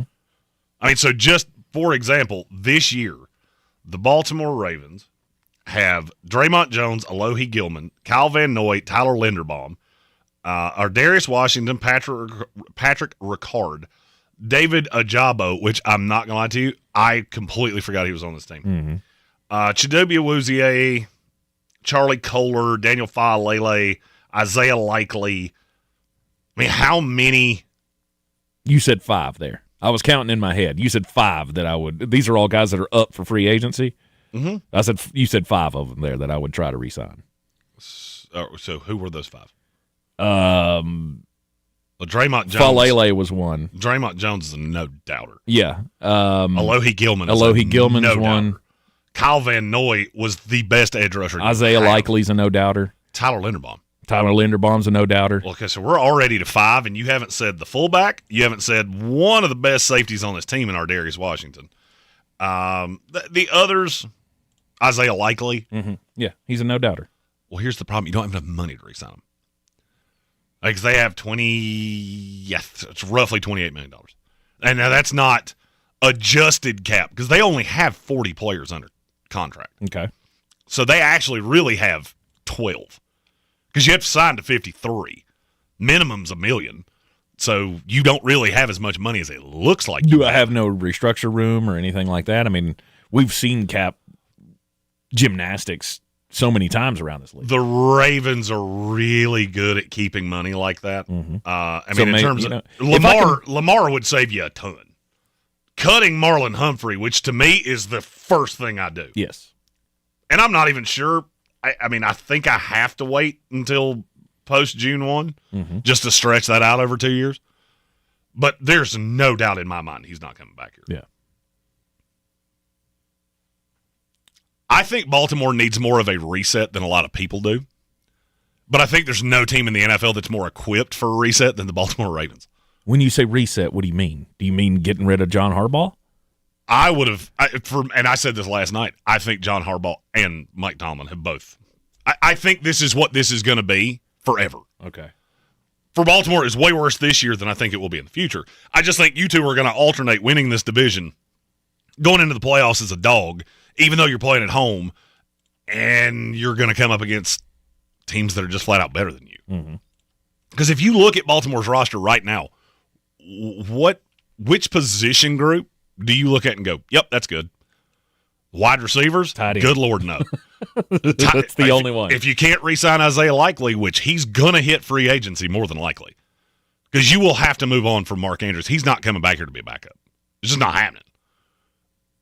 Doesn't make any sense. To me, he's one of the 15 best tight ends in the league. They shouldn't have paid him. I agree. Stephen Tao agreed with you. Said because they extended Mark Andrews like morons. Yeah, that's dumb. I mean, don't disagree. Right, that guy's it. I would like an extension, please, Mark. We're going game by game with you, buddy. How old is Mark Andrews? 30. That's exactly right. Yeah. Mark Andrews is the oldest looking 30-year-old I've ever seen in my life. I remember when I evaluated him, I loved him coming into the draft because I thought he was going to be really good. I specifically remember in the cons, he will age like milk. Because he's already not particularly fleet of foot. When you start getting into older age, he's going to look like he's running in quicksand. And he does. He does. I don't think Baltimore is, in terms of position groupings, you don't have as many set as I would want for a team that I think is this talented at the top. Mm-hmm. But you're also probably the best drafting team in the league. Yeah. And this is a good, deep draft. I won't be shocked if Baltimore's the best team in the AFC North next year. All right. What else did we get right? Or wrong, excuse me. I was about to say, that was something we got wrong. That was something we got super wrong. Well, we did get the Dallas Cowboys wrong because we both thought they would be the worst team in the NFL. Yeah, they definitely were better than the and I don't think you ever said that. I think I had them at 2. I think I had them at like 4 or 5 wins. You had a couple teams behind them. The Jets were behind them. I had the Jets right in front of them. Mm-hmm. I had them as the worst team in the league. And they weren't that bad. Mm-mm. But I don't think that's as bad of a miss. The Washington Commanders is what we missed. Now, I'm not willing to take that as a miss. No, I'm not either. Oh, no, you have to take it as a miss. You and Swami Hadara over there, or whatever his name is, you cursed that team. That's the first victim of the Tank Spencer kiss of death. I could not possibly have known what I was going up against. I did not know the power of the supernova that is the Tank Spencer kiss of death. You just crushed Jaden Daniels. The entire defense fell apart. I don't want to take that loss on me. I think you should have to take both losses. For what? For missing on Washington. We were both equally high on them, and you killed them. I mean, I guess. There's no way that you could have predicted what happened. There's no way that you could predict injuries. We talk about it all the time. And as soon as Jaden Daniels got hurt and broke his ribs or whatever it was, season's over. Because that team wasn't good without him. No. He's the only one on that team that can make it work. You went 12-5 last year because Jaden Daniels was unbelievable. I apologize for predicting that he was going to win the MVP and killing his year. I will not do that again next year. But I mean, I will have to talk good about them again because I do feel like Jaden Daniels is one of the best quarterbacks in the league. Patrick Holt. What'd he say? He said, own up to a Tank. You falafel him more than Phillip Rivers does his spouse. Wow. That was Jeez, bold. that's strong. I like that. That's good. Strong. No, that's good. That's good. Does Washington bounce back? Yes. To what degree? Playoff team. 10 wins. 10-win season. You know, you look good at times, you look bad at times. I mean, that's what I expected this year. I think the underrated part of Washington that no one's going to talk about is they nailed the draft. I mean, if you look at what they did in this draft between Trey Amos, Josh Connerly wasn't good, but he got put into a really no-win situation because he's a left tackle. Mm-hmm. At the end of the day, he's a left tackle. It's where he's going to play. It's where he should play. I never really understood why they tried to put him on the right, but it is what it is. And Bill Krosky-Merritt, I think he did pretty well. That's a really solid draft class for a team that only had 5 or 6 picks. I think it's 5. And now you got Adam Peters. He still didn't have a second-round pick, but you got a decent number of selections. Should be able to add some talent to that team. I think they still have a reasonable amount of money, don't they? It's going to depend on – it's just going to depend on what you can find to coach this team. Coordinators, Commanders are 5th in the NFL in cap space. And I still think of the teams that – this list blows my mind. All right, I'm going to challenge you here. Okay. 7 teams in the NFL with the most cap space. This is every team over $69 million in salary cap space. Oh, you want me to name who they are? This is going to hurt your feelings. Washington Commanders. LA Rams. They're 5. They're 4. Eagles? Nope. No. Cowboys? Nope. No. Who's the best team in the NFL right now? Seahawks. 7. Patriots. Patriots are 9. The Raiders and the Jaguars. Titans. The Raiders and the Titans are 2 that you left off. The Chargers have the most in the NFL. Nice. That Los Angeles Charger team could be real good if they allocate that money appropriately. And hopefully no broken Justin Herbert. And then the team we forgot was the Jets. The Jets, nobody cares who, about that. by the way, have – this is one of the craziest stats you'll ever hear in your life. The Jets have $75 million in cap space. They have $75 million in dead cap. They are at a $75 million deficit going into the year and still have $75 million in cap space. Do you realize how bad that means this roster is? Mm-hmm. Real bad. Yeah. Which the question then becomes, can you do anything with it? I'm going to go with no. Precisely. But 2 years from now, you should have 5 new first-round picks. Just keep swimming. Swimming. And then we'll trade them away for future capital. This is like the Philadelphia 76ers. This is the process all over again.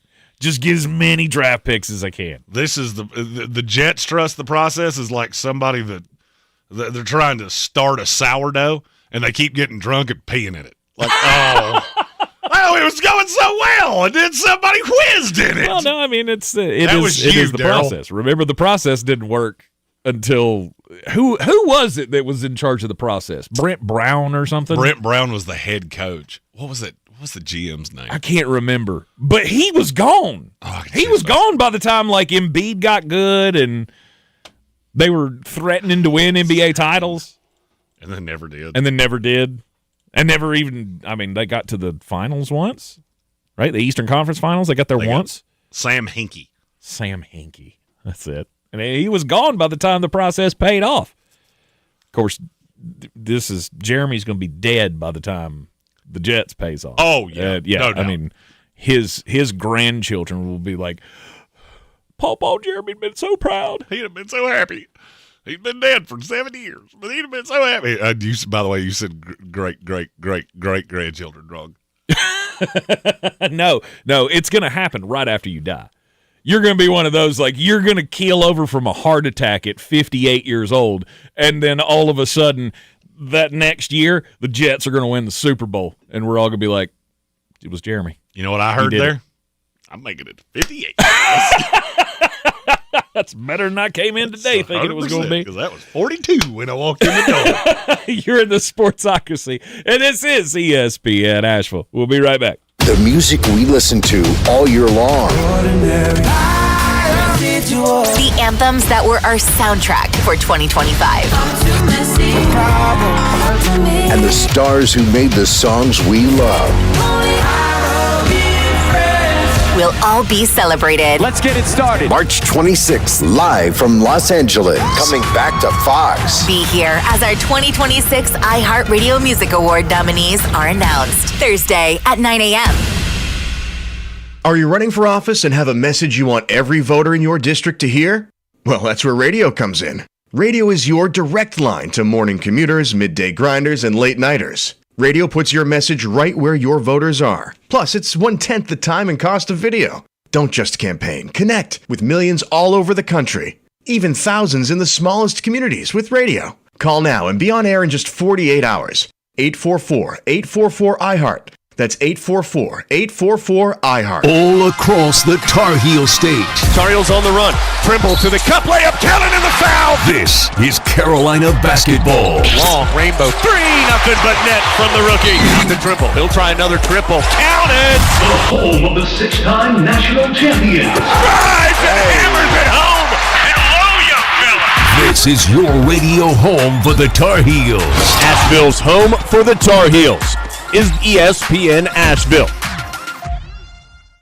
News has never been so important. We've got breaking news from Capitol Hill. And iHeart makes it so easy to stay in the know with 24/7 news on iHeartRadio. A major breakthrough in medical research. Live around the clock, so you're never more than 3 minutes away from the stories that matter most. Extreme weather is impacting millions. 24/7 news, right at your fingertips with the free iHeart app, where you can now make 24/7 news a preset for even quicker access. 24/7 news on iHeartRadio. Mountain Graphics and and Showtime Sports have teamed up under a new local owner to serve our community with the finest custom apparel and unique branded items at the best price. Mountain Graphics and Showtime Sports can customize whatever you, your team, or your local group may need with high-quality screen printing, embroidery, and laser engraving. Visit mtngraphicsavl.com or showtimesportsavl.com. That's mtngraphicsavl.com or showtimesportsavl.com for your local one-stop custom apparel shops. At Ingles, whether we're celebrating Friday night rivals, televising college basketball games, bringing the Fan Fest to semi-pro soccer, or taking you out to the ball game at your minor league park, it's all in the bag. Ingles, low prices, love the savings. Do better, be better every day. That's the Parks Promise. Our mission, to improve lives with every interaction. This is JW, General Manager at Parks Ford Hendersonville. Experience the Parks Promise today at parksfordhendersonville.com. That's parksfordhendersonville.com. Sure, you know Appalachian Motor Coach is the official shuttle sponsor of the Living the Dream Tailgate Tour. But did you know that they can get you anywhere in style? Weddings, bachelor or bachelorette parties, corporate gatherings, family reunions, Appalachian Motor Coach makes the ride part of the fun. Luxury seating, climate control, and none of the stress of parking or driving. Appalachian Motor Coach gets you there relaxed, on time, and ready for the party. For more information, visit them at AppalachianMotorCoach.com. Appalachian Motor Coach, the best memories start on the ride.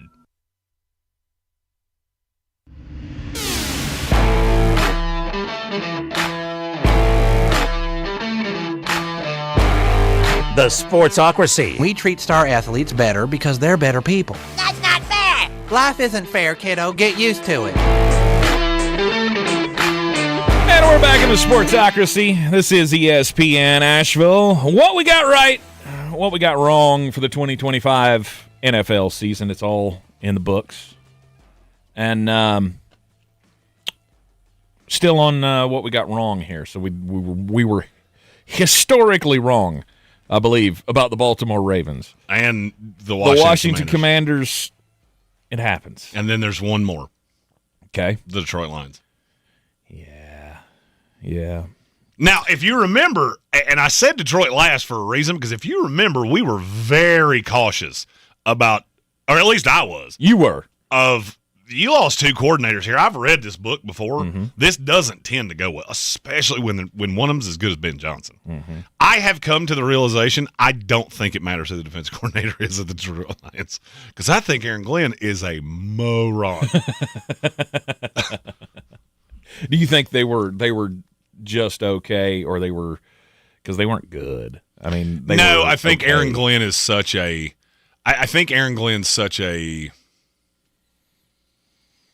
hype guy, mm-hmm. and the offense was so good that I don't need you to do a ton. When the offense is humming along like that, I don't need you to do a lot. I just need you to make a play here and there and a timely stop. The problem is that the offense didn't look like that this year at times. I mean, they hummed along pretty well for the first 12, 13 weeks of the season. Then the end of the year, it was just clunky. Mm-hmm. That Minnesota game on Christmas, which was a disaster. And for me, it all goes back to the line. I think Detroit is the easiest of all the teams that didn't make the playoffs. Detroit's the easiest team to fix. You go get the best center in this class, mm-hmm. whether it's Jake Slaughter or Connor Lew, I don't care. You wind up with that guy, you add another piece or two to the offensive line, and I think that team's right back where they started. Because John Morton is not surviving this. I don't see any way he comes back. No, probably not. The offense is so good, though, that it was a disappointment, no doubt about it. They were Super Bowl favorites, or among the Super Bowl favorites in the preseason process. And it looked great at times, but it was only when you were putting up 45 points because your defense was still allowing 30. And you can't. That's just, to me, that's a Philadelphia Eagles rule. Right? This is a Nick Sirianni thing. Like, you got to have good coordinators. And I think that's, I thought Dan Campbell, maybe that wouldn't make that much of a difference, but maybe they were just as good. Maybe they were as good as they were because of Dan Campbell. And he lifted both sides of the ball despite bad coaching, I guess. I don't know. Detroit definitely is a miss. Is there another? That's really the big three. Okay. Because in large part, everything else, we were either really right or it was a net neutral. Mm-hmm. I mean, I think it was Gambit fan that said that we were wrong on the Colts until we were right. And we still ended up being right. And the Colts preyed on bad teams. And it just so happened that Daniel Jones got hurt right after that schedule firmed up, and they went to just absolute pot quick. It did. The magic kind of just went away. Remember, Daniel Jones is completing 72% of his passes, and he's got the second best QBR in the league. Yeah, but, I mean, that's going to come crashing down one way or the other. I don't know that if he had stayed healthy, if it wouldn't have done exactly the same thing. Because I just don't think he's that guy. Daniel Jones is not your franchise quarterback. He's nobody's franchise quarterback. Can he have good stretches against bad teams? It's quite obvious. It's quite obvious that he can. I would love to, I haven't looked at it, but I would love to just take a peek at the teams that he beat. Remember the year that they went to the playoffs and everybody's like, oh, well, there's hope here. Daniel Jones is getting better. Yeah. Did he? Because his career in New York quickly tanked after that. You're getting blamed for the tank KOD on the Colts. That's fine. I don't think you deserve that one. Well, I mean, look, I did come around on him at the Pittsburgh game. I vividly remember saying, this is the one. If you win this game, I will believe that you are the one. Oh, I forgot you did believe. I did. Because you were a detractor. Absolutely. Okay, I take that back. I mean, look, I'll give any reason to blame you. I'd hit my toe on an armoire like 3 days ago and blamed you. You weren't even in the same building. I'm used to it. I forgot. Yeah, you're right. That is a tank KOD. It is. Because as soon as you said it, they just typhooned into the ocean. They dutied in their pants and ended up losing that Steelers game. And from that moment on, it was a struggle the rest of the season. Daniel Jones got hurt, I believe, the next week or the week after that. I think it was 2 weeks because they had 2 healthy games of him where I went, this ain't it. It's regressing. The defense is fine, but the offense is just not doing its part. Because I remember they lost one to Kansas City that didn't make any sense in Arrowhead where they just outplayed them for 57 minutes and still found a way to lose. They won 2 games the rest of the way. Hey, you know who I blame? Sauce Gardner. I think the NFL should do the right thing here and let Sauce Gardner announce the number 1 pick because if he was a team, he would own it. You really hate him for some reason now. I don't. It's not that I hate him. It's that I'm dumbfounded that any team was stupid enough to take on that contract, which thank God for Joe Douglas, that you crafted that deal before you got fired. And you took care of the Jets where there's no long-term money in it. So they got out of that just clean as a whistle. And the Indianapolis Colts are just absolutely stuck on it. And I love it's. I think it's how defensive he gets about, well, I've got the lowest target rate, because nobody throws at you. Because what's on the other side such garbage. When people do throw at you, you get picked on. I watched George Pickens beat you like a kettle drum. Calm down on how good you are. You're very scheme-centric. He needs to be in a certain kind of scheme. He's not bad. It just blows my mind that any GM in this league watched his tape and went, yeah, that's worth 2 first-round picks, including 1 in a class that's going to be a hammer. That's because all they watched was the first year. I will say this, and this is my Jet fandom, and I'm not even going to lie to you on that. The Jets are going to have 3 top 10 picks in the best draft of my lifetime. And that makes me feel, and I can't wait to see you punt them all. We'll boo-boo kitty him somehow. Ryan Williams. Oh, shoot. We got the one that can't catch. It never fails. Jets. Don't say it. I'll punch you in the head. I'll punch you right in the head. You're in the Sportsocracy. And I didn't say it was wrong. I just said I hate the phrase. ESPN Asheville. What we got right, what we got wrong. We'll continue after this. ESPN Asheville. Your mountain weather forecast. No changes as we get into the afternoon updates. Still looking at plenty of sunshine next couple of days and 60-plus degree temperatures. 65 sunny today. Tonight mainly clear. Mild, 42. We know what January could bring. Much colder air, but it's well north of us now. Wednesday, sunshine, 65. Thursday, partly sunny, low 60s.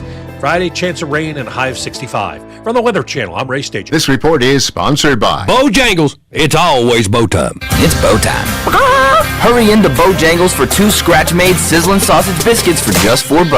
1 bite and you'll want breakfast for dinner. Good thing we serve savory sausage biscuits all day. But this 2-for-4 deal won't last forever. It's bow time. Joe Fallon did something smart. He saved hundreds on auto insurance switching to Progressive. With that money, he commissioned a portrait of himself. Does Joe already know what he looks like? Yes. Do guests know what he looks like? Also yes. But not as art. It's Joe's savings, and if he wants to spend it on a velvet painting of himself with a white tiger at his feet, we say, roar, Joe, roar. Switch and see if you could save with Progressive and treat yourself. Progressive Casualty Insurance Company and Affiliates. My ride smells just right, just right, just right, just right. Y'all gotta try that Febreze car. Just right, just right, just right. Yeah. La la la la la. Picked up for 40 days of consistent sin. All over Febreze car clips right on your vent. You know my car's my happy place. Keep that smile on my face. When it smells just right, just right, just right. Yeah. Breathe happy Febreze. La la la la la. Want to save some money in 2026? Stop paying for apps you don't need. The iHeartRadio app is completely free. Live radio stations, music playlists for everything, and the most podcasts on the planet. The #1 app for radio is free. iHeartRadio. Listen now. I'm Coley Duffy. I'm Cody Ward. And we're the Chainsaw Brothers. Actually, we're cousins. A few days after Helene, we was in the driveway having a couple beers, waiting on the power to come back on. And we heard so many people calling, needing trees removed, and couldn't afford it. So I called my dad to borrow a chainsaw, and over the next few months, we cleared trees for our neighbors. Our business was born out of wanting to help Western North Carolina get back on our feet. We are fully insured and licensed. We keep our promises, meaning if we say we're going to be there, we'll be there. In these parts, we live how we were raised. When you call the Chainsaw Brothers, you're not a customer, you're family. We're good at what we do, and we do it for a reasonable cost. For all your chainsaw needs, call the Chainsaw Brothers. 828-316-1013. Or find us on Facebook. See how we treat our family. Are you still covered up with storm damage and debris? Call us about our daily rates at 828-316-1013. That's 828-316-1013. We're the Chainsaw Brothers, and with our neighbors, we are Western North Carolina strong. Woohoo! It's the moment you dream of. The moment you work for. Train for. Run wind sprints when nobody's watching for. The moment when hours of gym time, court time, prep time, all culminate into this time. The moment when millions of bounces, blocks, and boards all add up to this. Your moment. Ingalls, we're with you every step of the way. Here's the pressure. Bryce throws downfield, but Phillips behind the defense makes the catch. Playoff football returns to Bank of America Stadium. This is Anish Shroff. Join me Saturday as the Panthers take on the LA Rams in the wild card round. Picked again. Mike Jack takes it in for a pick six. Pre-game coverage comes your way at 3:30. Kickoff at 4:30 on the Carolina Panthers radio network. Asheville's home for the Panthers. News Radio 570 WWNC. On the weird scale, there's Vegas, there's Florida, and there's Asheville. Let's get weird, Asheville. And we're back in the Sportsocracy on ESPN Asheville. It is it's time for weird news, and well, Jeremy, I think I found the weirdest thing I've heard today, at least. And I work with Mark Starling, so that's some weird stuff. Don't tempt me, because mine's going to give you a run for your money. Well, I mean, you know, I'm all for advances in science, right? The scientists need to study things to learn new ways of living, new things that might unlock the secrets of life. But there are some things that I don't think necessarily need to be studied. And if you do study them, don't share them with us, because I don't think we need to know. Looking at a story here that is, it's about Ida Sabellis. I'm stuck on things that you don't think need to be studied. I'm not saying don't study it. I was saying if you study it, I don't think I really need to know about it, much less do I need to see the pictures I mean, look, of it. But the first thing I thought when you said that, the efficacy of tequila on procreation. Yep. One does indeed lead to the other. Yes. Sure. Give me the $10,000 grant. Yeah. See, Solved I don't feel like we need to study for that. Ida Sabellis and her partner, Jupp, says Jupp. Like, is that somebody we should know? No. Usually people that go by one name, it should be somebody we know, right? Like Cher. Madonna. Right. Prince. I don't know Jupp is really popular with anybody. But anyway, I think he was the guy that tried to sell you that rock down 100%. off of He's actually the guy that gave me the Ramahama Swami book. Thank you very much. Found him. Jupp. Authored by the new mayor of New York City. Was that his name? No? Swami Mamdani? We will mistake. You think he's coming after me? Is that what you're saying? He's got a lot of time with us. Ida Sabellis and her partner, they have a scientist friend who was studying the act of lovemaking.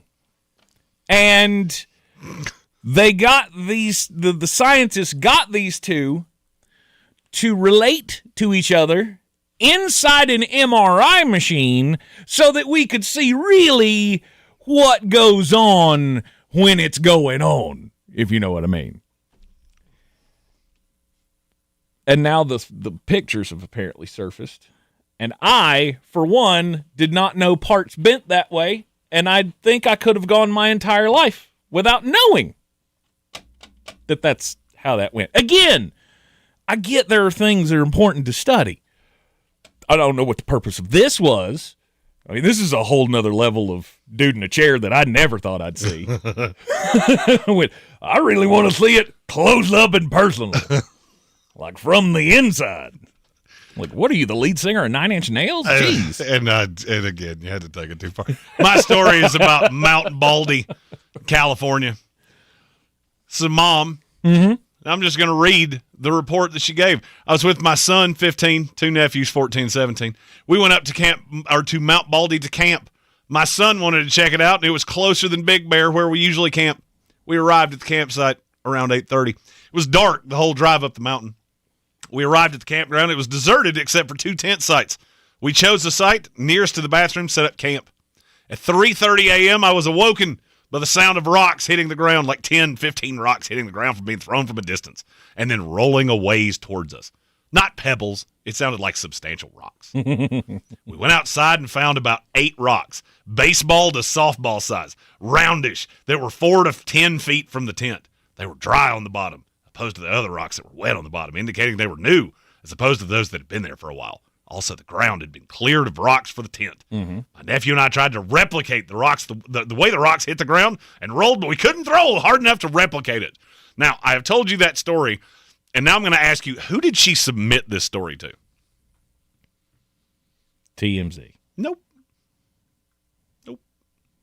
The Bigfoot Field Researchers Organization. Okay. Because she believes in her great wits that a Bigfoot indeed was hurling rocks at their campsite.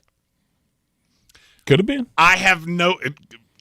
It could have been Mom Donnie too, but I don't think it was. I mean, because he's not doing much, but I think he has less time on his hands than to sit at a campsite and throw it at 4 people's feet. Just throwing that out there. How'd you get to a Bigfoot? Like, how did you get there? Well, I mean, we 4 feeble-bodied people, we can't throw the rock hard enough to get there. But could I? Could I have done it? Possibly. Could Tank have done it? Could anyone with enough strength to not believe in a Bigfoot or a Sasquatch have thrown it hard enough? Because I'm looking at the map going, I think I could have. See, this is what happens when you vegans go camping. Well,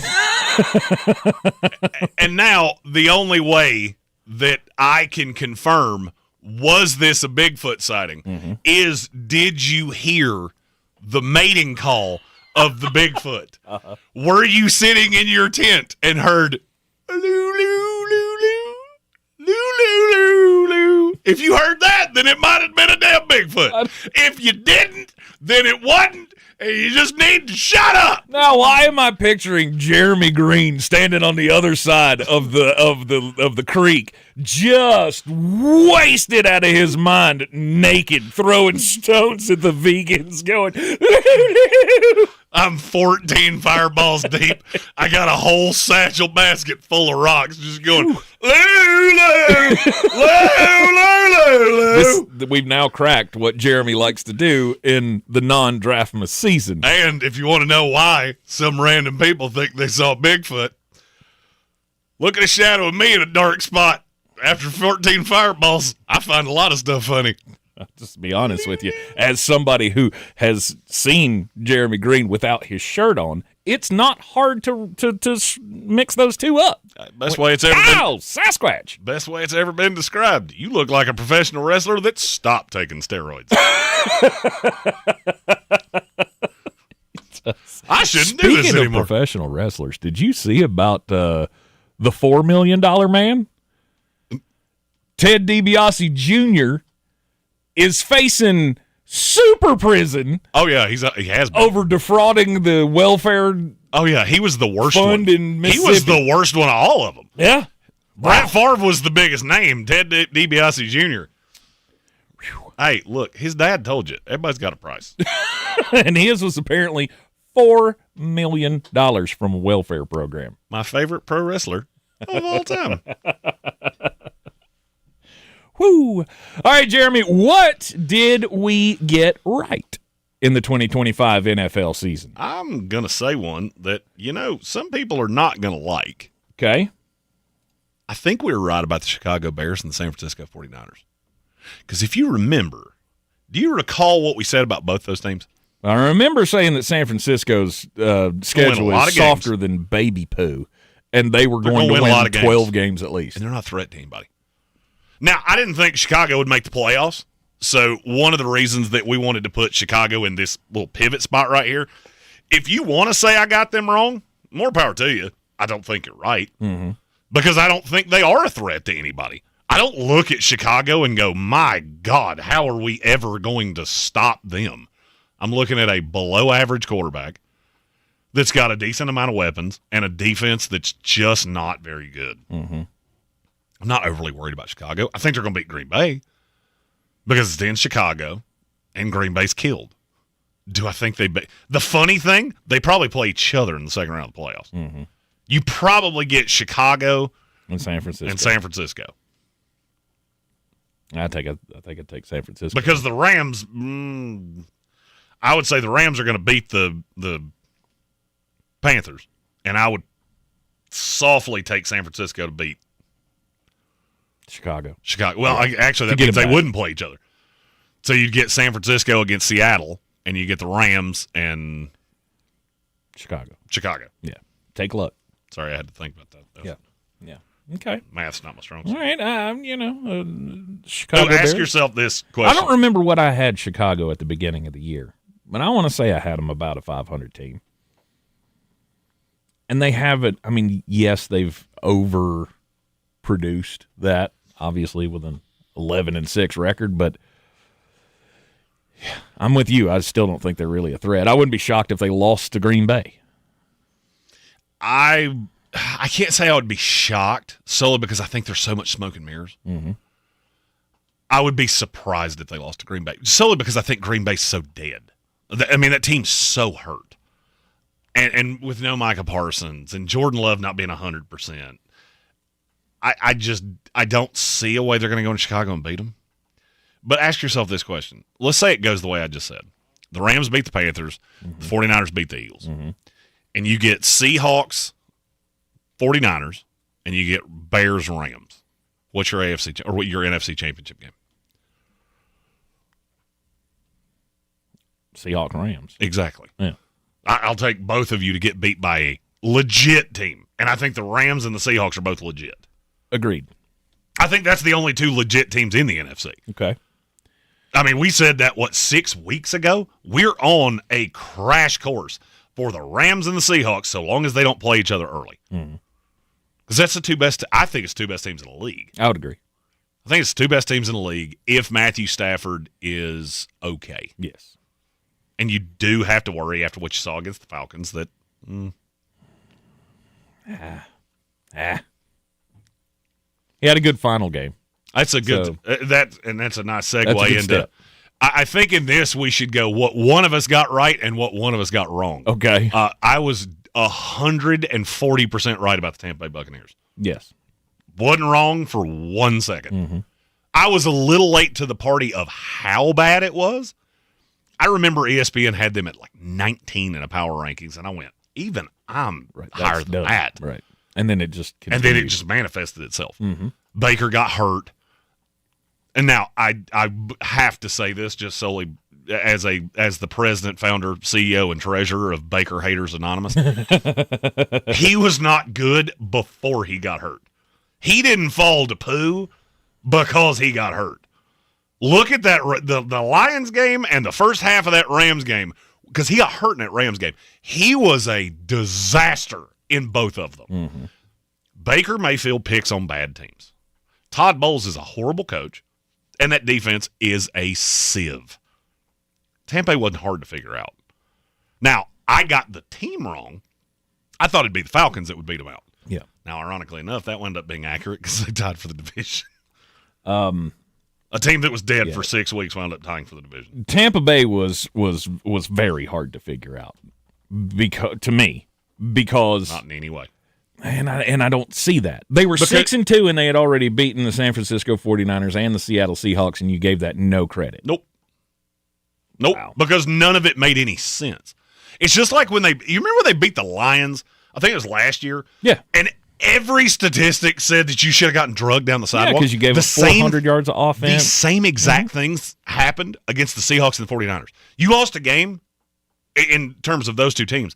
You lost a game that you shouldn't have. Tampa Bay winning it doesn't mean anything. This is where fans, and I'm not talking about you here, because I think you saw this before most Buccaneer fans. This is where fans get duped. That old Bill Parcells adage of you are what your record says you are, that's not always true. There are times, Chicago Bears, where you win a ton of one-score games, you have a bunch of breaks go your way. That's not replicable. There are a handful of things in this league that are just not replicable.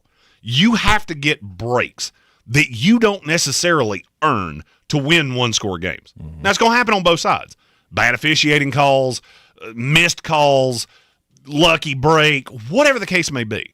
To win one-possession games, those are usually two very close teams.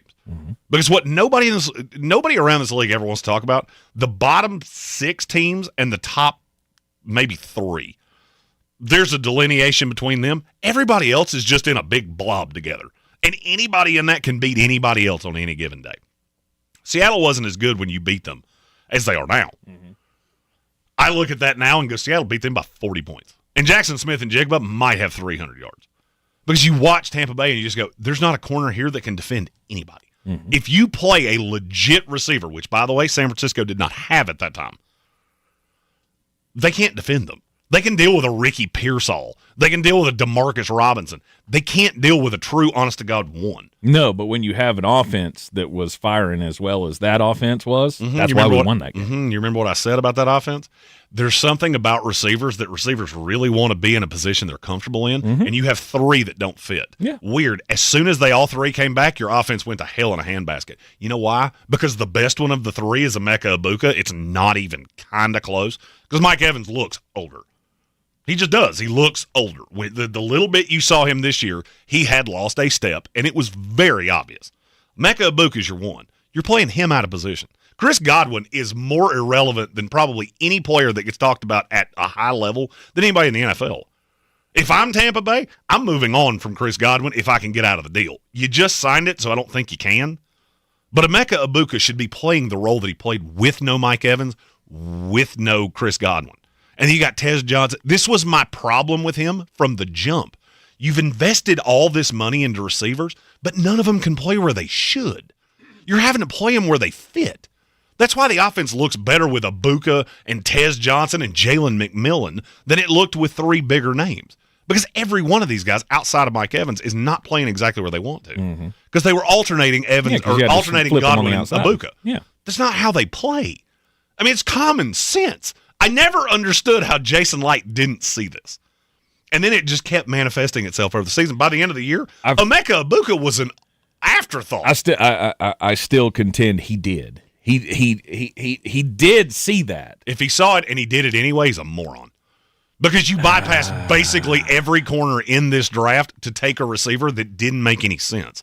He makes sense for 2 years from now, but you're still stuck with Chris Godwin. You're going to do the same thing a year from now.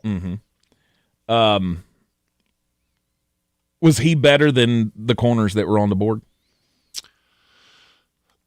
Head-to-head, would you take Emeka Ibuka over Trey Amos? He went after him, didn't he? He did. Yeah. It's not really a fair question because but I'm saying I think that's how they were thinking. Sure. Was this guy, he's the best receiver in this class. No doubt we've got him number 1 on our board. How the hell you let him fall to us? We'll take him because we got a hurt wide receiver. We got 2 hurt wide receivers. And I have no qualm with that. Yeah. Bad teams think that way. Sure. I take the best player on the board. Absolutely. Because I need to add talent. That was always the problem with Tampa Bay. You're masquerading as a contender. You're not. And I think any realistic person could have told you that. You said it 100 times. They're going to win the division because the division sucks. Right. And then they didn't even do that. That's why I want Todd Bowles fired. But when you're masquerading as a contender and you're telling me that you're a team that can honest to God win, you can't leave these unbelievable gaping holes in a roster because anybody that's any good is going to pick you apart. And it happened all year. I watched Jamel Dean miss more outside. I don't think he knows what a flag route is. No. I swear to you, I think you could walk up to him with a penalty flag and go, "What is that?" And he would go, "Yellow bonnet," because he doesn't know what a flag is. More what we got wrong coming up next, and right. Coming up next here in the Sportsocracy on ESPN Asheville, 92.9 FM, 880 AM, 1400. ESPN Asheville, your mountain weather forecast. No changes as we get into the afternoon update. Still looking at plenty of sunshine next couple of days and 60-plus degree temperatures. 65 sunny today. Tonight mainly clear. Mild, 42. We know what January could bring. Much colder air, but it's well north of us now. Wednesday, sunshine, 65. Thursday, partly sunny, low 60s. Friday, chance of rain and a high of 65. From the Weather Channel, I'm Ray Stajan. This report is sponsored by Mattress Firm. The once-a-year sale and clearance is here. Upgrade today with Mattress Firm's quality selection of top brands. Let their sleep experts find the perfect bed to help transform your nights. They make sleep easy. Starting Monday, this is what you'll sound like after winning $1,000 in bonus bucks. Oh my goodness! Oh, nice. I can't believe it. Get ready to win right here. Win $1,000 on ESPN Asheville. Looking for a career with stability and purpose? NC Department of Adult Correction is hiring correctional officers statewide with benefits, paid vacation, and opportunities to grow within the field. Learn more. Visit dac.nc.gov/cojobs. This is Jim. Hello. Jim started advertising with iHeartRadio way back in April. And now... I have customers out the door! And this is Sarah. Hi. She started putting a portion of her marketing dollars in podcasting back in June. Business is booming. That's why I'm working on a Saturday. Want to be like Jim and Sarah? It's easy. All you have to do is own or manage a business and reach out to iHeart. Get started today at 844-844-iHeart or iHeartAdvertising.com. The iHeartRadio app now has presets, just like in the car. You're our number one. Make us yours. ESPN Asheville, the mountain's favorite sports station, streaming 24/7. Your home for the Sportsocracy. Weekdays at noon. The Tar Heels and Atlanta Braves baseball.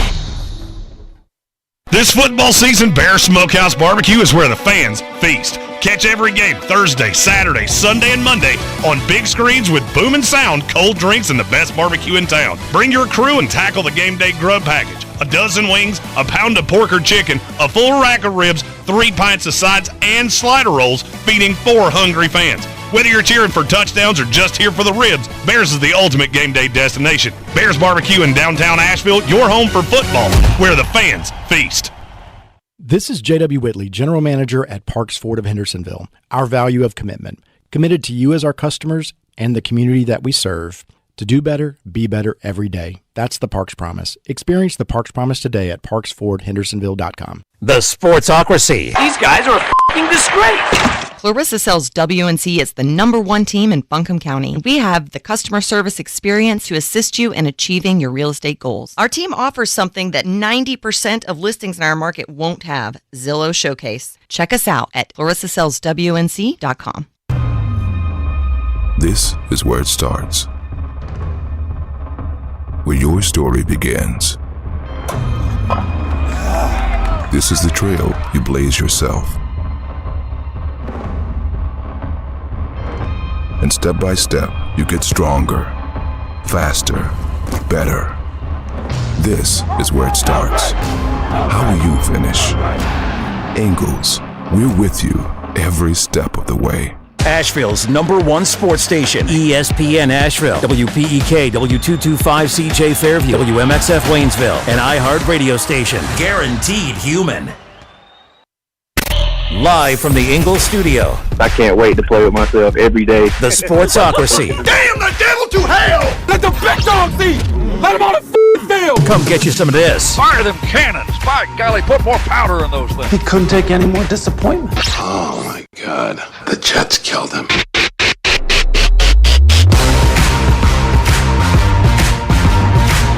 Welcome back into the Sportsocracy. It is ESPN Asheville, 92.9 FM, 880 AM, and 1400. The Sportsocracy heard everywhere you go on the iHeart Radio app. We are seen everywhere on YouTube. Just go to thesportsocracy.com, click the live video link, join us in the chat. I was just down the hall. I saw the light turn on. I went, that was the quickest that many minutes I've ever seen. I mean, that's what happens when you push it a little too far, and then you gotta make it up on the back end. I was just shooting the old bull excrement in the hall, and just fine. It is that's a me signal. Joining us today or today on the program, it is a what is it? It's a what we got right, what we got wrong Tuesday. And joining us in the studio, Jeremy. He's that guy. Hi. Megan's here too, and it is sweltering in this. I had to just stand outside. I mean, we close that door and it's immediately 75 degrees, and it accelerates about 1 degree per segment as long as that door's closed. It most certainly does. It is a pretty warm day here in the Sportsocracy studios.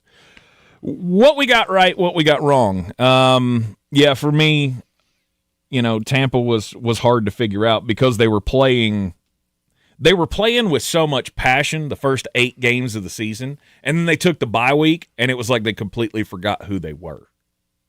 You look at Baker Mayfield in the last 3 or 4 games of the season, that wasn't the same guy. That wasn't the same guy that was winning games against the Seattle Seahawks earlier in the season. It just wasn't. Not only was he not playing like it because he was terrible, but there was none of that fire. There was none of that rah-rah on the sidelines. There was none of that. And guess when all that happened? Right after Todd Bowles came out and said, I did all I could do. Well, on these players. Well, the rah-rah, I'll be honest with you, and I'm not saying this because I'm a Baker hater, and I am, and I own that. I hate him because he is everything I hate about a quarterback like that. When you get up in people's faces constantly knowing damn well they cannot retaliate to you, they will take every opportunity to knock your head off your shoulders. And when your line's not very good, by the end of the year, hey, guess what you look like? That. Yeah. That was one of my biggest knocks on him coming out of Oklahoma. Any quarterback that runs his mouth that much is going to take every shot that every defense can possibly lay on him. Right. And he does. And by the end of the year, he looked like a broken toy. Mm-hmm. He was. He was absolutely a broken toy. And when you're 30 years old, I mean, you and I can both speak to this because you're in your 50s and I'm almost 40.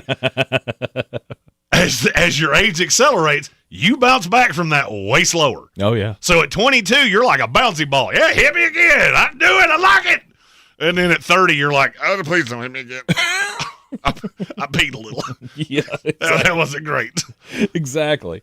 What else we got right? What we got? Oh, I got one. The Las Vegas Raiders. Yeah. Thank you. I'll take that one. Yeah. I'll take that win because I tried to tell you that this is a terrible franchise. And though I did have a little bit of hope that maybe Pete Carroll would turn this thing around, they still suck as bad as I thought they did. We knew Ashton Gianti was a mistake the moment that card was turned in. I'll never understand it. And I'll be honest with you. But we all knew they were going to do it. You know what's That's the funny thing. We all knew they were going to do it. We kept screaming, "Don't do this!" And they did it anyway. And they ended up 3-14 and firing a future Hall of Fame head coach. And now it just feels like this is Brian Flores. That's where it's headed. Now Tom Brady is grabbing the old bull by the horns going, how about you get out of my way? Yeah. Which I think for them is a good thing.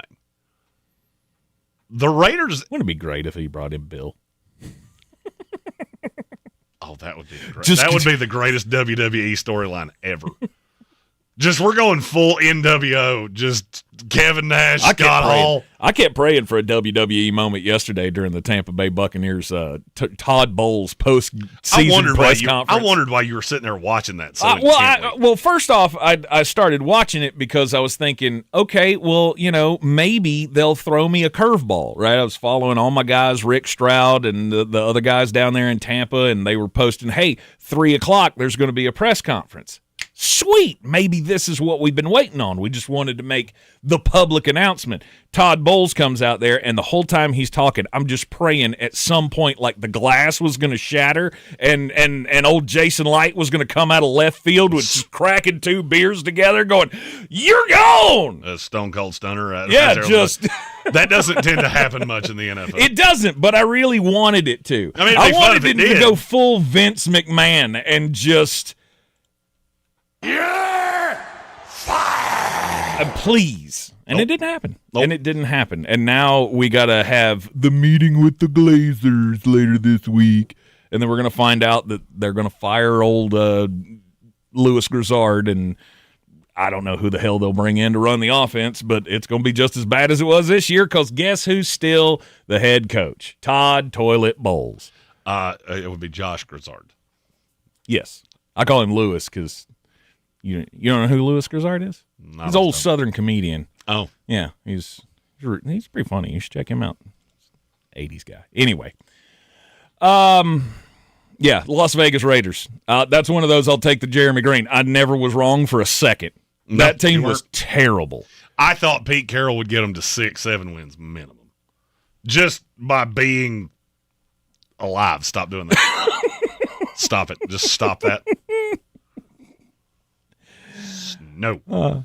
You said it, not me. Where we were right. Yes. New England Patriots. They were better than I thought. I told you that was a playoff team.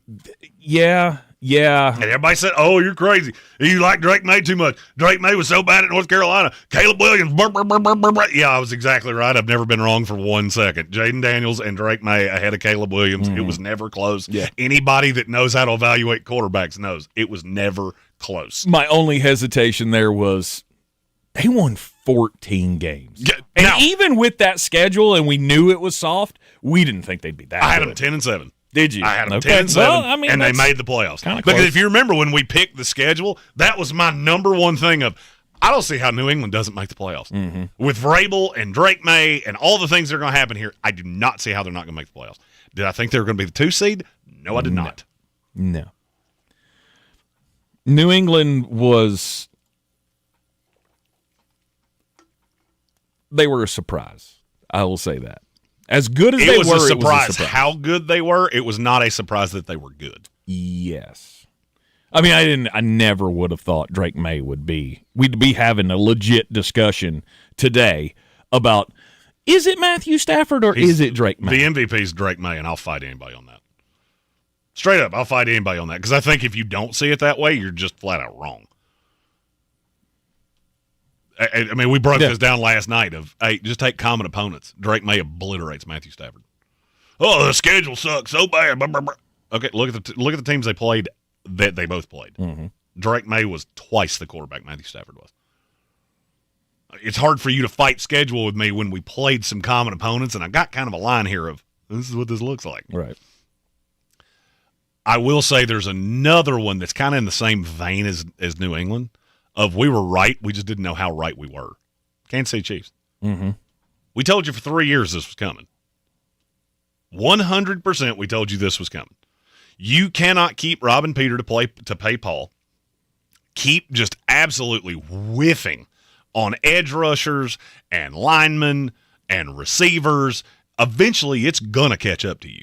And it did. Mm-hmm. I didn't think it was going to be 6-11 bad. But if you had told me before this year that the Kansas City Chiefs would be picking in the top 10 and the Miami Dolphins wouldn't, I would have said you smoked recreational methamphetamine because that is the only possible explanation for how that happened. Mm-hmm. Because it doesn't make any sense. Well, I mean, until you got out of playoff contention and Patrick Mahomes got hurt, and then Chris Aludicon came in and started playing for you. You're like, oh, well, we're going to be picking pretty high next year. Can I ask you a question? Yeah. You're a smart guy, and I want to see if you see the same way I do. Okay. Pat Mahomes obviously tore the ACL, so the choice was taken away. Yes. Do you think he plays in that next game even if he doesn't tear his ACL? Because I don't. No. I think the same thing would have happened. I think it would have been Chris Aludicon. They would have said, oh, the knee is – he was one play away from getting out of this season, in spite of that knee being a problem, probably half the year at minimum. Mm-hmm. He was one play away from getting out of that. And then Aludicon comes in. There's nothing for us to play for, and Andy Reid would have rolled over and died. Yeah. Because that's the safe thing to do. That's the smart thing to do. From here on out, every year when somebody goes, we need the culture win, I'm going to bring up that Andy Reid rolled over and died. First chance I had to get a top 10 pick, I found a way to do it. Yep. Weird. Miami didn't do that. And I'm going to get Miami got all these wins that don't make any sense. They don't matter to squat. You didn't learn anything. Mm-hmm. What did that make you feel you can good? You can also do that though if you're not fighting for your job. If you have young players, well, I mean, that is a part of it. Right. You take Mike McDaniel into account here, and if Mike McDaniel had rolled over and went, screw it, we're just going to lose the last 4 games of this season, gone. Well, now that's no doubt about it, and that's a bigger topic of. There's a reason that stable franchises are stable franchises. The Raiders have fired 5 coaches in 5 years. The Kansas City Chiefs have had 2. They've had 3 in the last 25 years. Mm-hmm. I don't know if Andy Reid, and I don't think this is going to happen. I'm just saying if in bizarro world, the Kansas City Chiefs had gone 0-17 this year, I still don't think they'd fire Andy Reid. No, they wouldn't. They would come up with some excuse or something of, well, it's not an excuse. You know what, that's fine. We had a blip year. We've been in the Super Bowl 6 years in a row. Like, it's going to be fine. This is I did not intend on doing this today, but I'm here for it. Yeah.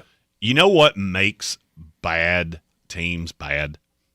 They're always looking for somebody to blame. Mm-hmm. 9 times out of 10, it's ownership. You give me every bad franchise in the NFL, weird, I'll probably find the 8 worst owners in the league. Yeah. And so the ownership group, whether it's Woody Johnson, who to me is the worst owner in the NFL, and it's not even close. He's 35 on a list of 32. Jimmy Haslam. Jimmy Haslam's pretty low down there too. The Browns. Paul Brown Paul Brown, Cincinnati. Jimmy Haslam's Cleveland. Yeah, I'm saying Cincinnati as well, though. Oh, Cincinnati is one of those. Paul Brown, he's down there. Right. You find bad ownership groups, it's weird. They're always looking for somebody to blame, and it's always either the head coach or the GM. Mm-hmm. If you get to the point, and this is something that I've learned in this business, if you get to the point where a team falls in love with you enough to give you the keys to the car as the GM or the head coach, you deserve at least a period of time. The problem is that all of these bad teams go in with a 2-year plan of we have been awful for 10 years, and we're looking for a way to go Ben Johnson, Mike Vrabel. We're the 2 seed. You don't have the infrastructure for that. I mean, and even look at the 2 teams that did. The Chicago Bears pulled off a great NFL draft trade robbery of the Carolina Panthers that helped build that infrastructure. And Ryan Pace had drafted some players. I said this for several years. That offensive line's not as bad as you make it out to be. Your quarterback is that bad. Yep. Then you got Caleb Williams, and a lot of those things improved. He still holds the ball too long, but the line's better. The defense is still mediocre. Mm-hmm. But you added Kevin Byard, who's an absolute ball hawk. You got Montez Sweat, who can get after a quarterback. You had pieces in place. New England still had the same infrastructure from when Bill was there. Mm-hmm. So it's not hard to understand when you get the right quarterback and the right coach, you just slide right in here and go, away you go. Does it ever strike anybody as strange that it doesn't matter what quarterback these bad teams draft, what head coach they hire, what GM they hire? None of it matters. I could tell you stories about the New York Jets until you're blue in the face that would blow your mind of things that I don't think they happen. I know they happen. It's not the GM. It's not the head coach.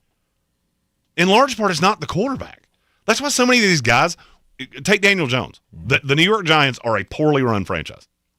I don't think it's a bad owner. I think it's just an owner that's from an era gone by. He's running this team in a way that works in 1995. It doesn't work in 2025. Right. Daniel Jones leaves that circus, goes to Indianapolis, which has good bones, and all of a sudden, he might be the franchise quarterback moving forward. That's not an accident. It's not an accident that you've seen this with Sam Darnold. He leaves the Jets and the Panthers. He goes to the 49ers, the Vikings, and the Seahawks, and all of a sudden, weird, he works. And I think you could do that with a lot of guys. Tua Tagovailoa notwithstanding. Because I'm still just, I don't think so. I don't buy him at all. If I'm one of the guys that's taking over one of these teams that's open, whether it's the GM job or the head coach job, the first question I'm going to ask is, how long is my leash? Mm-hmm. And I know for a fact that was the first thing Kellen Moore asked the New Orleans Saints. Yeah. Because if you remember, New Orleans got spun in circles. Kellen Moore was not their first choice. Because they had to wait until Philadelphia got all the way through that Super Bowl run for him to show up. Did that affect anything? No. They still signed the players they wanted to sign. They still drafted the players they wanted to draft. They got a quarterback in Tyler Shuck that makes sense. They've got a program that appears to be heading in the right direction going into next year because they told Kellen Moore, we don't expect you to win for 2 years. Mm-hmm. If you have a 500 record one time in the next 2 years, we'll extend you. All these other teams are looking for a quick fix. The Raiders want a quick fix. The Browns want one. The Jets have wanted one. There's not a lot of quick fixes out there. If you don't have the stability and the structure, I don't care who you put in here. It doesn't matter. Mm-hmm. That's the reason I'm so unbelievably convinced that Fernando Mendoza is going to be a dud. By the way, your impression of Fernando Mendoza has been incredibly popular. I've had a slew of people reach out to me and go, that is way funnier than I anticipated it being. When you said it, I thought this is going to be stupid. And then I watched it and laughed a lot. Yeah. Well, I really appreciate that, guys. It's really important to me to – never mind. The funny thing is he's doing an impression of Fernando Mendoza, and he sounds like a 5-year-old that's lost at the mall. Yeah. I don't that's what he sounds like in my head. That's what he sounds like, period. Right. I mean, just can't get away from it. Can't get away from it. Where we were right, where we were wrong. It is a special Tuesday here in the Sportsocracy. You want to tune in for a special Wednesday tomorrow as well, because tomorrow will be Mock Draft 1.0. You did it wrong. It will be a Mock Draft Wednesday. That it will be. You are in the Sportsocracy. This is ESPN Asheville, 92.9 FM, 880 AM, and 1400. This is ESPN Asheville, Asheville's #1 sports station. Coming up the middle on a blitz, he throws to the end zone, touchdown! Beer City's Tar Heel station. Off the back, iron Wilson comes soaring in to dunk it home. Home of the Sportsocracy. He said, Kyle Shanahan asked, why isn't tic-tac-toe named Hugs and Kisses? Now that's all Tech's going to call it. Live from the Ingalls studio, weekdays at noon, ESPN Asheville. Jesus didn't live passively.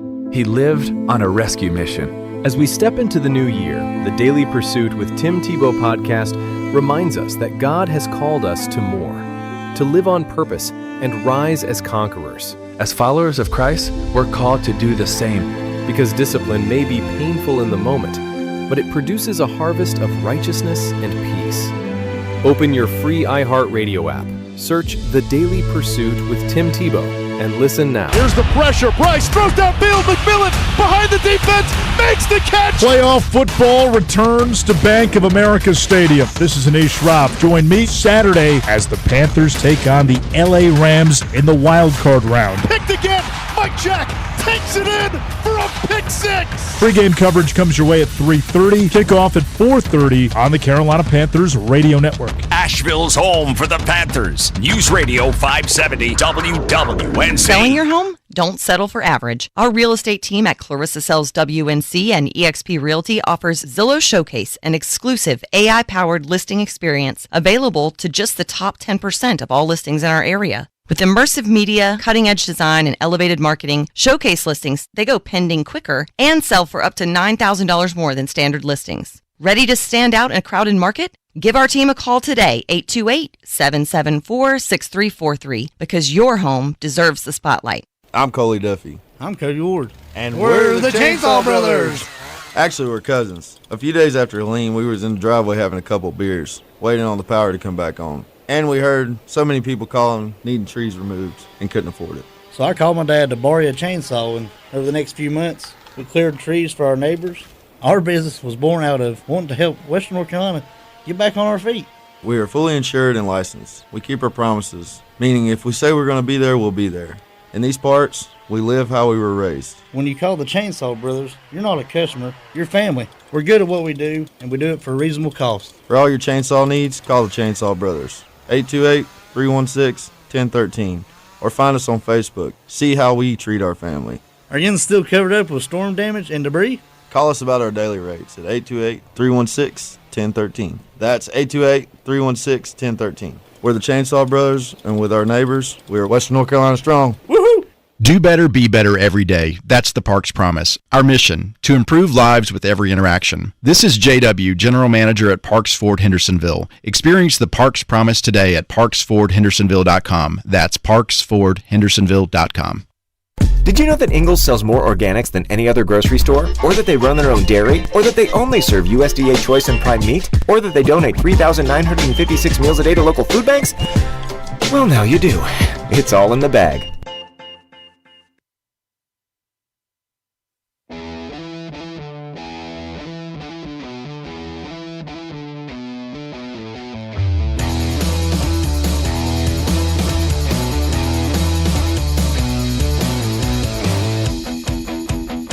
The Sportsocracy. That is some good, clean family fun there, eh, Cod? We're back in the Sportsocracy on ESPN Asheville. Heard everywhere on the iHeartRadio app, in case you did not know.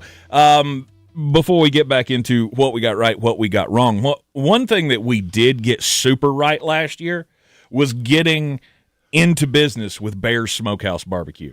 Those people are so fantastic. The food is great. We love the people there, and you know, it's perfect for a family gathering. I told you before we went off on the the New Year's vacation last year, or I did that thing. I did that thing where I said last year. It was just last week. But before the New Year's holiday last week, I told you that we had some family coming up from Florida, and they said, "Where do we go?" And I said, "Well, what's the best place in town? Bear Smokehouse Barbecue, home of the balls. They're on Cox Avenue." And guess what? The entire extended Spencer clan had balls, and they were delicious. And in fact, they all looked at me and said, "Those are the best balls I've ever tasted." And that's what you can get at 135 Cox Avenue or inside Sweeten Creek Brewing down on the down in South Asheville, on Sweeten Creek Road. Bear's Smokehouse Barbecue. It is the home of the balls. The back alley bar has all the games on, so even though your football watching is not as abundant as it has been, all the football games will be on, and now it's basketball season. Now it's time to tune in at the back alley bar. 135 Cox Avenue and inside Sweeten Creek Brewing on Sweeten Creek Road. Bear's Smokehouse Barbecue. Check them out at bearsbbq.com. Ladies and gentlemen, the king, Nathaniel Tankerous Spencer. Yes, thank you. what we got right, what we got wrong. What else is on the list here? I mean, I feel like the Jets I don't even think I had to say that one out loud. No, I think everybody got that one right. We all knew that they were terrible. There was no real hope there at all. Do I have to? I've got a list here of, do I have to say this out loud? Because I don't think I do. The Jets was 1. Shedeur Sanders was 2. Yep. I don't think I even had to say that out loud. But he was so good in that last game. No, he wasn't. No, he was not good at really any time all year long. And you know what scares me so much about Cleveland firing Kevin Stefanski? What was that? I fully believe Jimmy Haslam is going to tell all of these candidates that interview, you have to make it work with Shedeur. Because we're not going to – this quarterback class is so bad.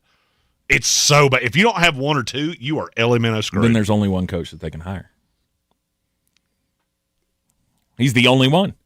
If you're going to force a quarterback on a coach, there's only one guy that you can hire for this job. Deion Sanders. Exactly. You got to hire his dad. Because I don't think there's another coach that'll take – obviously there is a coach that will take the job eventually. But you're not getting a high-level coach to take this job. I don't know who can watch that. Watch what we saw over the course of the year and go, that's going to lead to winning at any given time. I just can't fathom it. You know what his QBR on the season was? If you added it all together, it didn't reach 50, if I remember correctly. You take one game away, and it was I can't remember. This is my stat, and I can't remember. He had a 50 game. If you did that one game. Yeah. If you take away the Tennessee Titans game and then add up all the rest of it, you're probably right. His total QBR for the season was 19. I mean, I feel like you have to put that in some form of context. Right, like this wasn't like the ACT, right? When we were in school, we took the ACT, and it was on like a 25-point scale. So somehow... That's not a good score. 19's somehow, not good. As much as Shedeur played, he did not qualify for QBR. Okay. The lowest QBR in the NFL was a 33-1. He killed it. He crushed it. Mm-hmm. Name me a quarterback that you thought was really bad. Cam Ward. That was the 33-1. Name me another quarterback that you think was really bad. Last 5 weeks, Baker Mayfield. I know it doesn't split it up that way. Don't try. No. Baker was a 60.9, even with how bad the end of that season was. Right. Who was it? We'll go Tua Tagovailoa. Oh, yeah. Tua's QBR was double Shedeur Sanders. That's how bad he was. Mm-hmm. I mean, you can call me a hater all you want to. I frankly don't care. I said this before the draft last year. I said it at the draft last year, and I'll say it now. This ain't going to work. I don't care.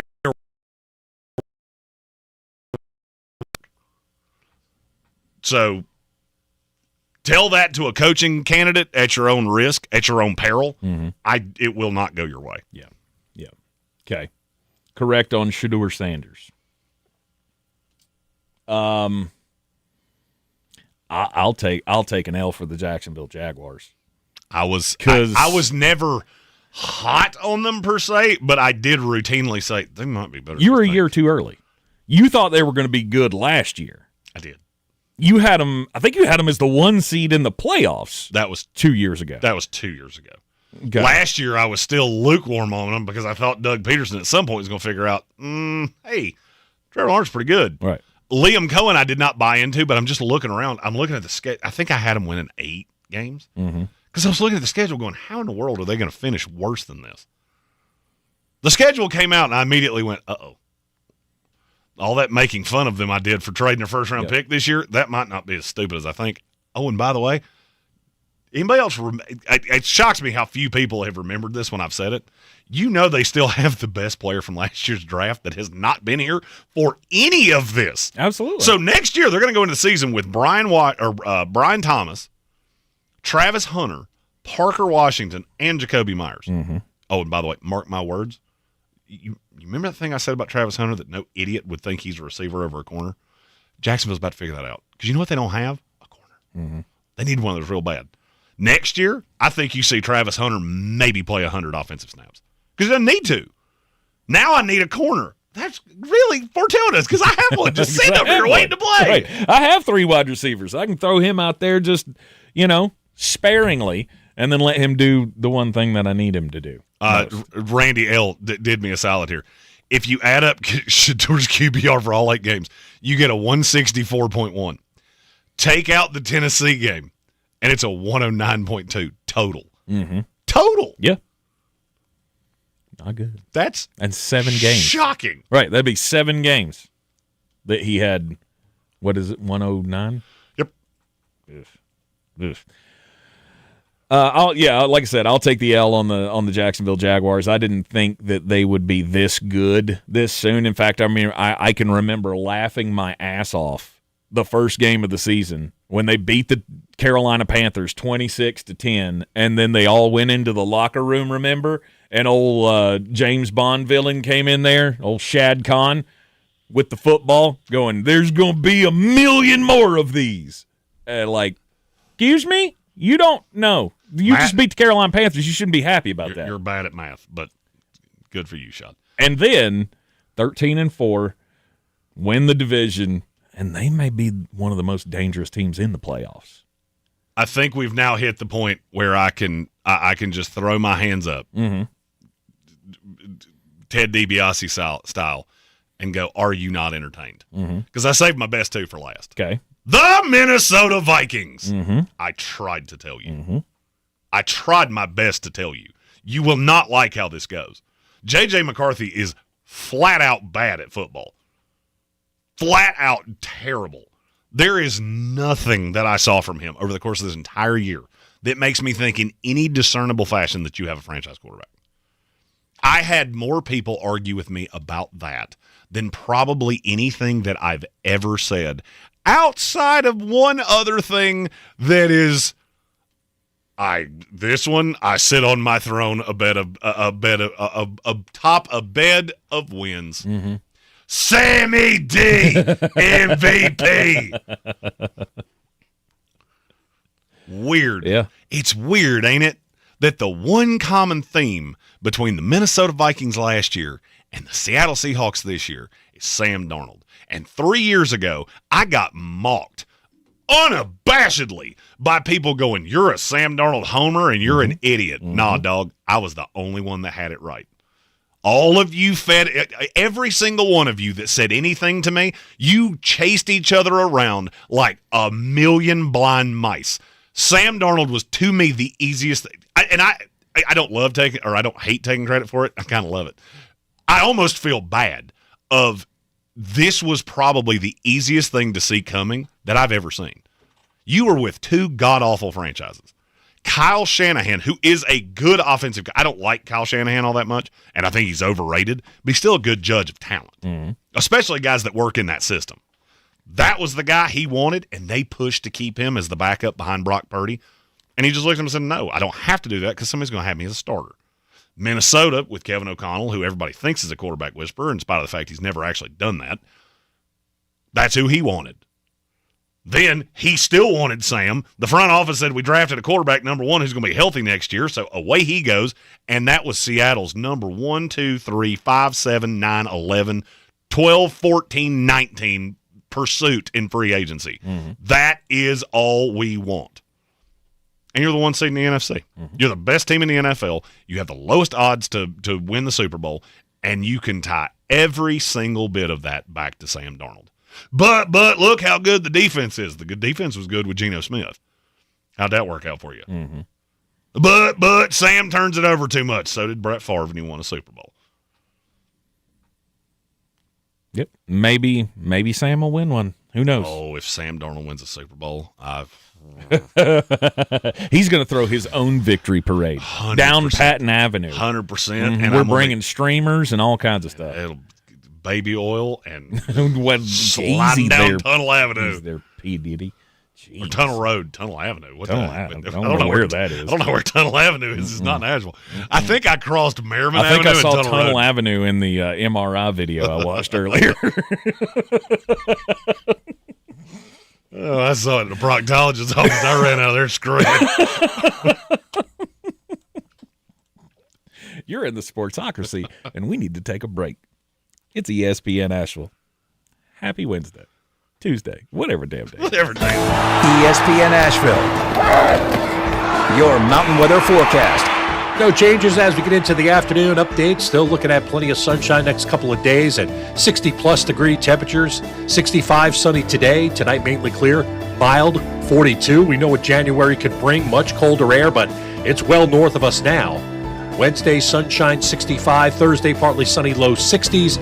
Friday, chance of rain and high of 65. From the Weather Channel, I'm Ray Stage. This report is sponsored by IHOP. Introducing the IHOP Value Menu. All your breakfast favorites like pancakes, eggs, bacon, or French toast are just $6 every day. Get a big, filling sit-down breakfast for only $6. Go to your happy plates with the $6 IHOP Value Menu. Available every day at IHOP. Joe Fallon did something smart.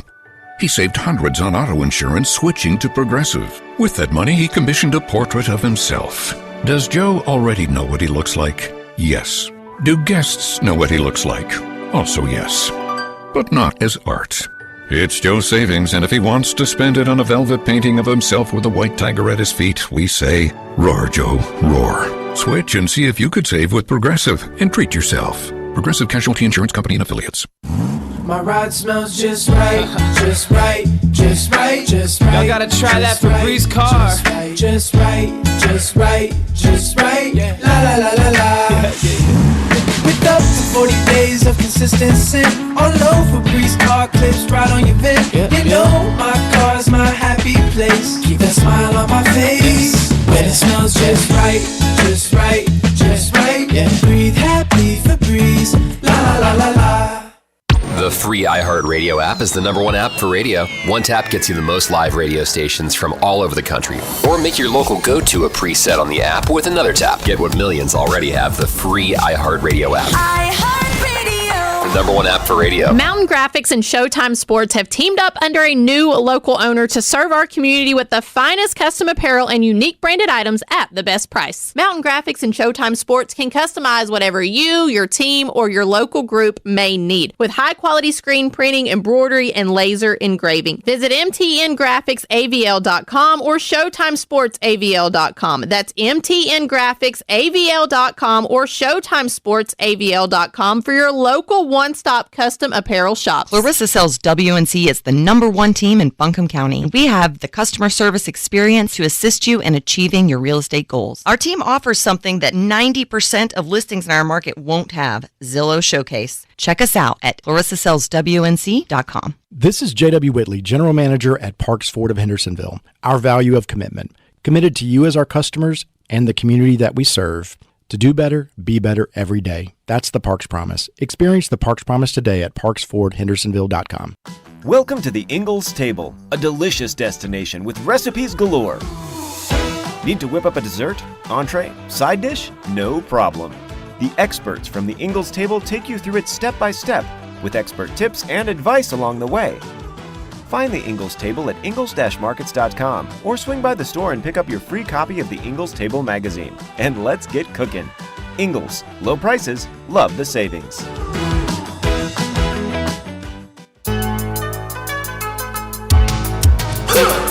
We are back in the Sportsocracy on ESPN Asheville, and it is time for the most important message of the day. Don't do crimes! And today we go to Florida for the crime story. It's and not only is it Florida, it's the best county in Florida to do crimes. That Polk would be County. Polk County. That also leads you to our favorite sheriff, Polk County Sheriff Grady Judd. This story is about one 39-year-old Matthew Zaccarino. He was allegedly heading to a costume party. First of all, if you come dressed like this to a costume party I throw, you're going to be drinking by yourself out in the driveway with the door locked. They found Mr. Zaccarino. He was at a construction site, sitting in his truck by himself, and he was adjusting his garb. He's just pre-gaming. He's just, laughing at the bubbles. Ready for the party. They pull up on the truck, and they realize that Mr. Zaccarino is wearing a red lace bra, a pair of silicone breasts, and a G-string.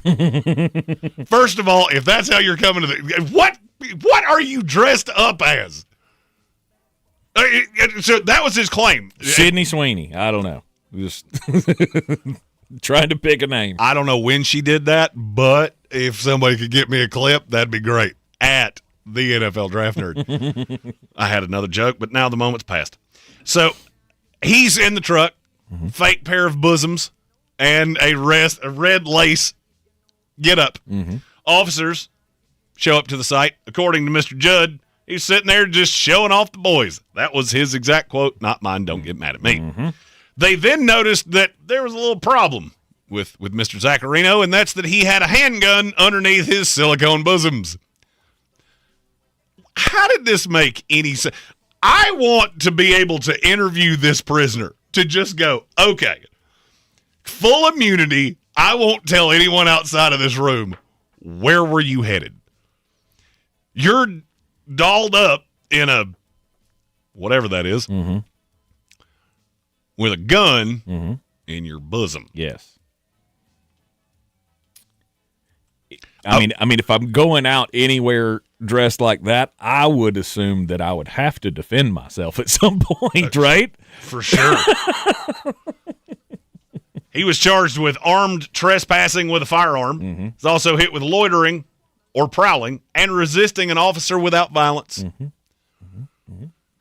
Resisting without violence. That's a new charge. I mean, what? Just like, hell no, I won't go? Is that what we're saying? Like, I mean, he all I can think of is greased up deaf guy from Family Guy. No, you'll never catch me. Which, by the way, you're going to have to take me in. Not dressed like that, we're not. You put some damn pants on there, Junior, and then we're taking you to jail. No! Stephen Towle, he had the line of the day. We listen and we don't judge.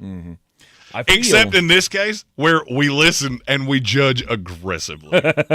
I feel like it was Sheriff Judd who had the quote of the day when he just said, it was ugly. It was very ugly. It was it was so ugly. Oh, man. Florida. It's the gift that keeps on giving. It takes a whole new meaning to the Tuck rule. All right, yeah, NFL awards time, Jeremy. 2025. Where do we start? We got to start with comeback player of the year. I was going to start with rookie of the year solely because we kind of gave away who it was that I was going to pick in the earlier in the show. Oh, so we got defensive rookie of the year. You're going with James Pierce Jr. James Pierce Jr. I knew it. 10.5 sacks at a premium position. How would I take anybody else? Oh, but Abdul Carter was a disaster for the first half of the season. Yes. Okay, by the end of the year, he was impactful. Am I just supposed to forget? James Pierce didn't have the sacks, but he had been very, very good. Now, has Carson Schlesinger been a better player? Absolutely.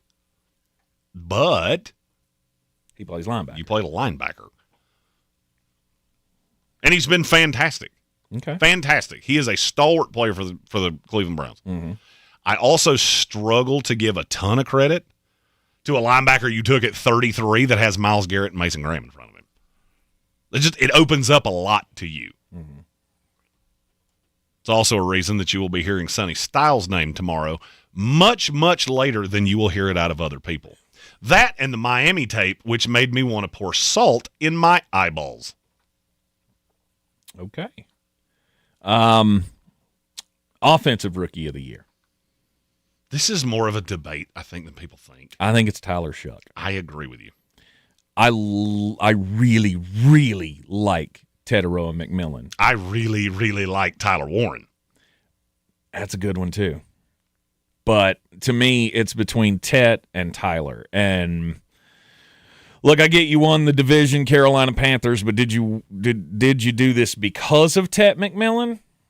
I don't know that we could put that all on Tet's shoulders. I know things were better because of him, no doubt. Tet's been fantastic. And look, he's been the only down-the-field weapon they have. Yes. However, you cannot say no to a quarterback who they put limited draft capital into. And he's your quarterback of the future. Well, it's just hard to look at a guy that was almost a 68% passer. Yeah, he had some interceptions. Yeah, he had some sacks. I get it. He's a rookie. Mm-hmm. He's a rookie on a team that's not very good. Mm-hmm. There were definitely more players that I thought about there. I mean, I thought about Kelvin Banks. I thought about Will Campbell. I just can't give it to an offensive lineman. Mm-hmm. To me, it has to be a skill position guy or a quarterback. Yep. And for me, it was Shuck 1, it was Tet 2, and Tyler Warren a very close 2B or 3, however you want to quantify that. Okay. All right. Very good. And then we go to Offensive Player of the Year. I thought you wanted to do Comeback Player of the Year. Okay, Comeback Player of the Year. There's only 2. Phillip Rivers. No way. He played 3 games. It didn't matter. I don't care. He's 44 damn years old. Give the old guy some credit. It's either Aiden Hutchinson coming off a leg injury, and he was so good. He had 14.5 sacks on a team that really did not have a ton else. Mm-hmm. Or the one that I'm ultimately going to give it to, it's Chris Olave. Okay. I mean, we thought Chris Olave may not play. Mm-hmm. Like, he may just call it a career. And he came back and was phenomenal. Do you realize how good Chris Olave actually was? I do not. He finished among all receivers. He was 8th in receiving yards. Okay.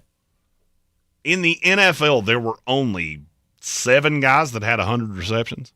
Do you know who they were? Puka Nacua, Trey McBride, Jamar Chase, Jackson Smith and Jigba, Amon-Ra St. Brown, Christian McCaffrey, Chris Olave. That's insane. It's wild how good he was with 3 different quarterbacks. Mm-hmm. Sounds very Terry McLaurin-y to me, though. Because, I mean, I mean, Terry McLaurin's a very high-end receiver, too. Oh, again, I'm not saying that Chris Olave doesn't, I'm not trying to say he doesn't deserve this. I'm just saying I don't think it's that wild that the only weapon on a team. Of course he got all the targets. I mean, of course he got all the yards. Of course. Well, I mean, but you're looking at that the wrong way. I am. So he's the only weapon on the team. That means you're the only one I really have to worry about. Sure. So you're beating high-end coverage every single week. You're getting everybody's best shot. I'm not trying to take anything away from him. He had a great season. I'm gonna say a name here, and you tell me how out of pocket this is. You say Phillip Rivers again, I'm gonna throw. It's not Phillip Rivers. It's actually from the same team as the guy you chose. Daniel Jones. Chase Young. Chase Young had 10 sacks this year, and I don't remember ever feeling like Chase Young's career was on a good trajectory until this year. The only thing is that he's not going to qualify for this because he didn't come back from anything. To win Comeback Player of the Year, you got to be hurt. Do you? Historically, that's what it's been. It had to be some form of injury. I'm not mad at that. As a matter of fact, I'm way happier at that than probably the first 8 names that came to my head when you said, I'm going to say something dumb. Oh, God, he's going to say Phillip Rivers. Look, I don't watch a whole lot of New Orleans Saints football because why would you if you're not a New Orleans Saints fan? But I did watch all of the Atlanta-New Orleans game.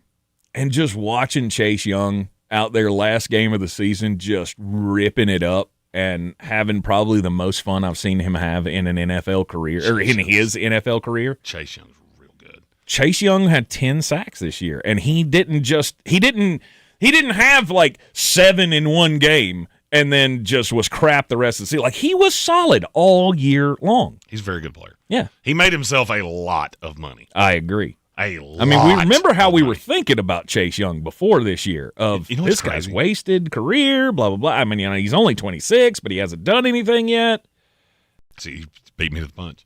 That's what I was about to say. But the crazy part is he won't even be 26 when he signs his next deal. Mm-hmm. He's going to get a bag. Yep.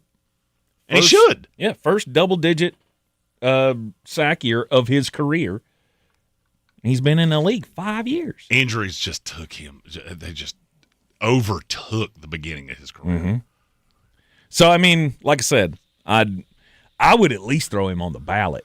If this is one of those where I get to list like 4 guys, Chase Young's probably on my list. All right, Offensive Player of the Year. I don't think we're going to agree here. I mean, Defensive Player, we know who it is. That's Myles Garrett. It's Myles Garrett's not close. I mean, defensive player of the year, you don't even talk about. Right. Do you think Burrow laid down on that sack? I've heard some people say that that's what they think. I think he looked up and went, "Uh-oh, dead. Get down." Joe Burrow has been sacked so many times by Myles Garrett that he knows when he's cooked. Just because he fell down to avoid the hit doesn't mean he was giving him a sack. He had that sack anyway. For sure. Well, I mean, it was him or somebody else, and he just decided, I'm not going to step up here and risk getting my head knocked off I my don't shoulders. think he laid down. I don't either. The way Brett Favre did. I don't either. I've heard some people say he did. Yeah. It's in the eye of the beholder. But I honestly don't think he went, I'm going to do you a solid. Maybe he did. They both talked very glowingly about each other away from the field and, on microphone. So maybe there's some love there between the two players, but I doubt it. Oh, and just a correction to something earlier that I said, Andreas Pinckney got me here. Chase Young's actually locked up with the Saints for 3 years. At $17 million, which to me feels like one of the better values in the NFL.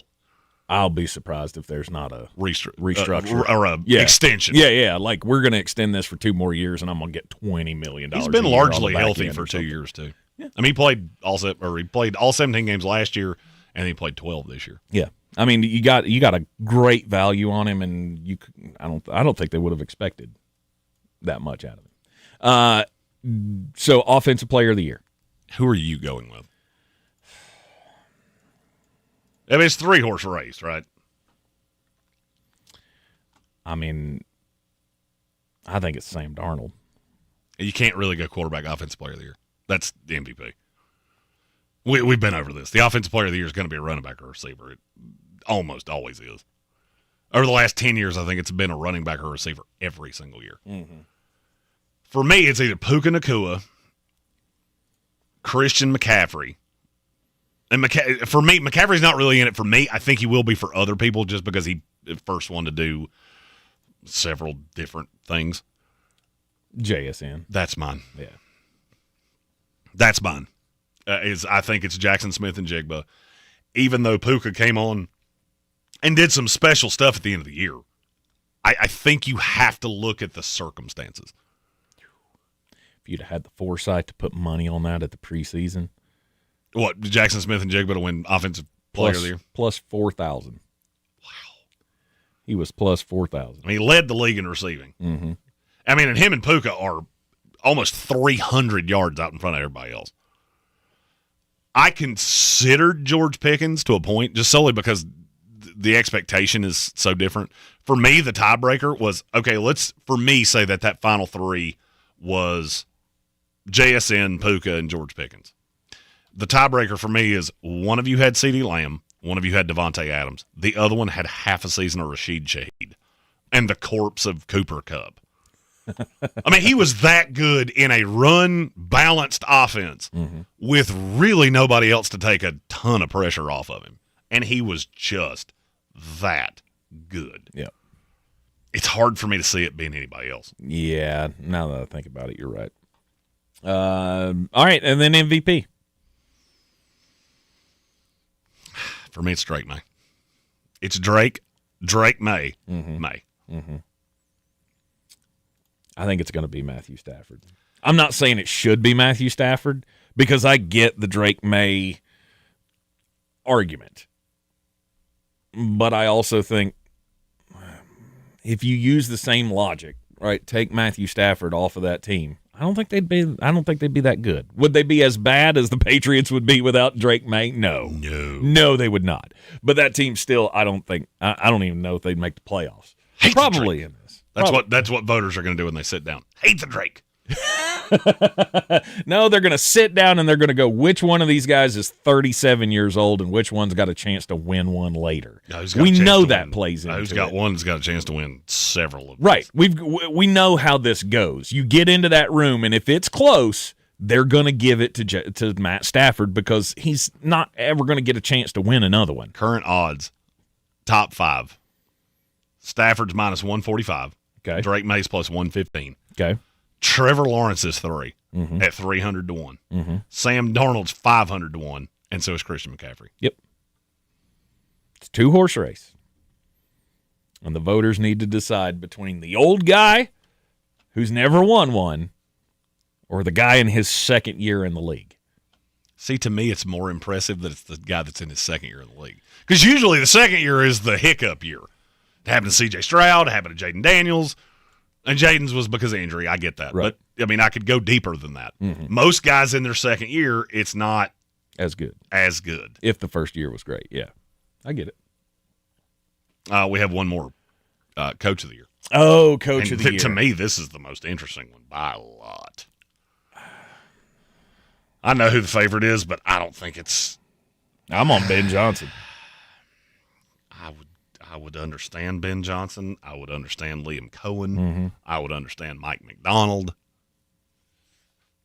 I think it will be, and my vote would probably be for Mike Vrabel. Yes. Because you took the team that I think had the least going in. Oh, but they played a weak schedule. I don't care. I can only play who's put in front of me.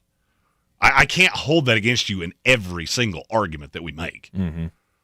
Mike Vrabel did a special thing here with a franchise that had taken a very hard downturn. And then you get here, and this is the 2 seed. I mean, I would have considered Sean Payton.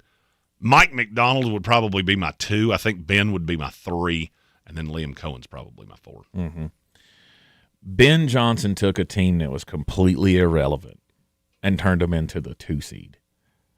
I know Mike Vrabel did very much the same thing, but I don't feel like there were as many of us that were expecting it out of Chicago as did New England. Because we kind of saw, like, Drake May's good. That team, we got high hopes for them. Sure. Chicago? No way. No, I didn't think anybody could fix that. I can't wait to see the voting on Coach of the Year. Mm-hmm. I just want to see where the votes are allocated because I think you're going to get no less than 10 coaches that get votes. Okay. There's 25 voters on that award. I will bet you get no less than 10, maybe as much as half of the league gets a vote. Because I think Dave Canales will get a vote. I think the 4 we just said, and then there's a slew more. Sean Payton will get a vote. Mm-hmm. I'm just thinking of the ones that we've missed. Jim Harbaugh will get a vote. I think that voting's going to be wild. Yeah. MVP might be wild, too, when it's 2 guys got first and second place votes and nobody else did better than third. Yep. You're in the Sportsocracy. It's ESPN. Ash, did you want to share what Chris Womack texted during the break? I did. Chris Womack wins the day. Okay. He sent a text. You were mentioning the ACT earlier. Yeah. And he said, the fact that Tank said a 36-point test was 25 tells me what he scored. Yeah. You said that, and I went, that can't be 25 because I scored higher than that on the SAT. But I couldn't remember. I thought the scale was 50. I don't remember what. I just know it was a weird scale. That makes me feel way better about what I scored. Yeah. I thought it was 50 scale. What do you mean I only got a 32? You're in the Sportsocracy. This is ESPN Asheville. We'll be back with you tomorrow for Mock Draft Wednesday. That's right. We'll see you back here at noon on ESPN Asheville and on the YouTube. ESPN Asheville, your mountain weather forecast. No changes as we get into the afternoon update. Still looking at plenty of sunshine next couple of days and 60-plus degree temperatures. 65 sunny today. Tonight mainly clear. Mild, 42. We know what January could bring. Much colder air, but it's well north of us now. Wednesday, sunshine, 65. Thursday, partly sunny, low 60s. Friday, chance of rain and high of 65. From the Weather Channel, I'm Ray Stage. This report is sponsored by IHOP. Introducing the IHOP Value Menu. All your breakfast favorites like pancakes, eggs, bacon, or French toast are just $6 every day. Get a big, filling sit-down breakfast for only $6. Go to your happy plates with the $6 IHOP Value Menu. Available every day at IHOP. Starting Monday, this is what you'll sound like after winning $1,000 in bonus bucks. Oh my goodness! Oh, nice!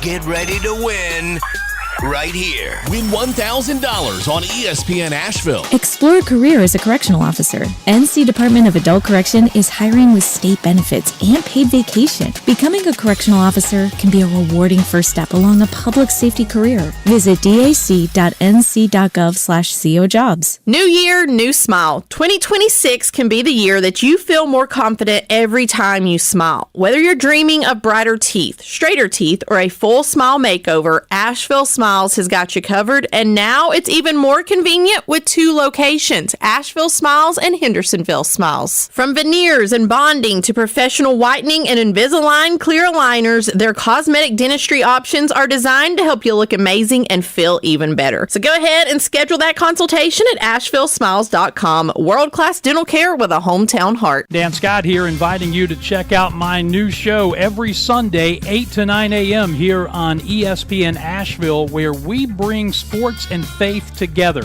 The Dan Scott Show, 8 a.m. Sundays on ESPN Asheville.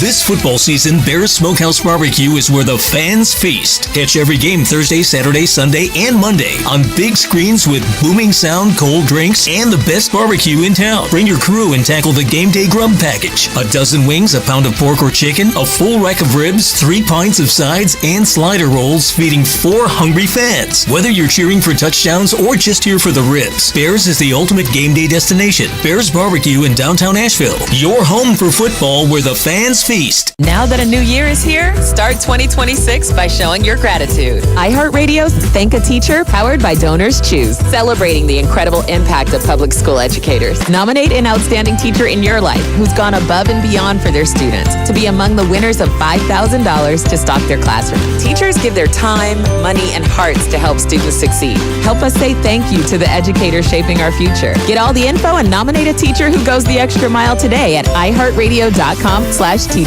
Portions of the following program were pre-recorded.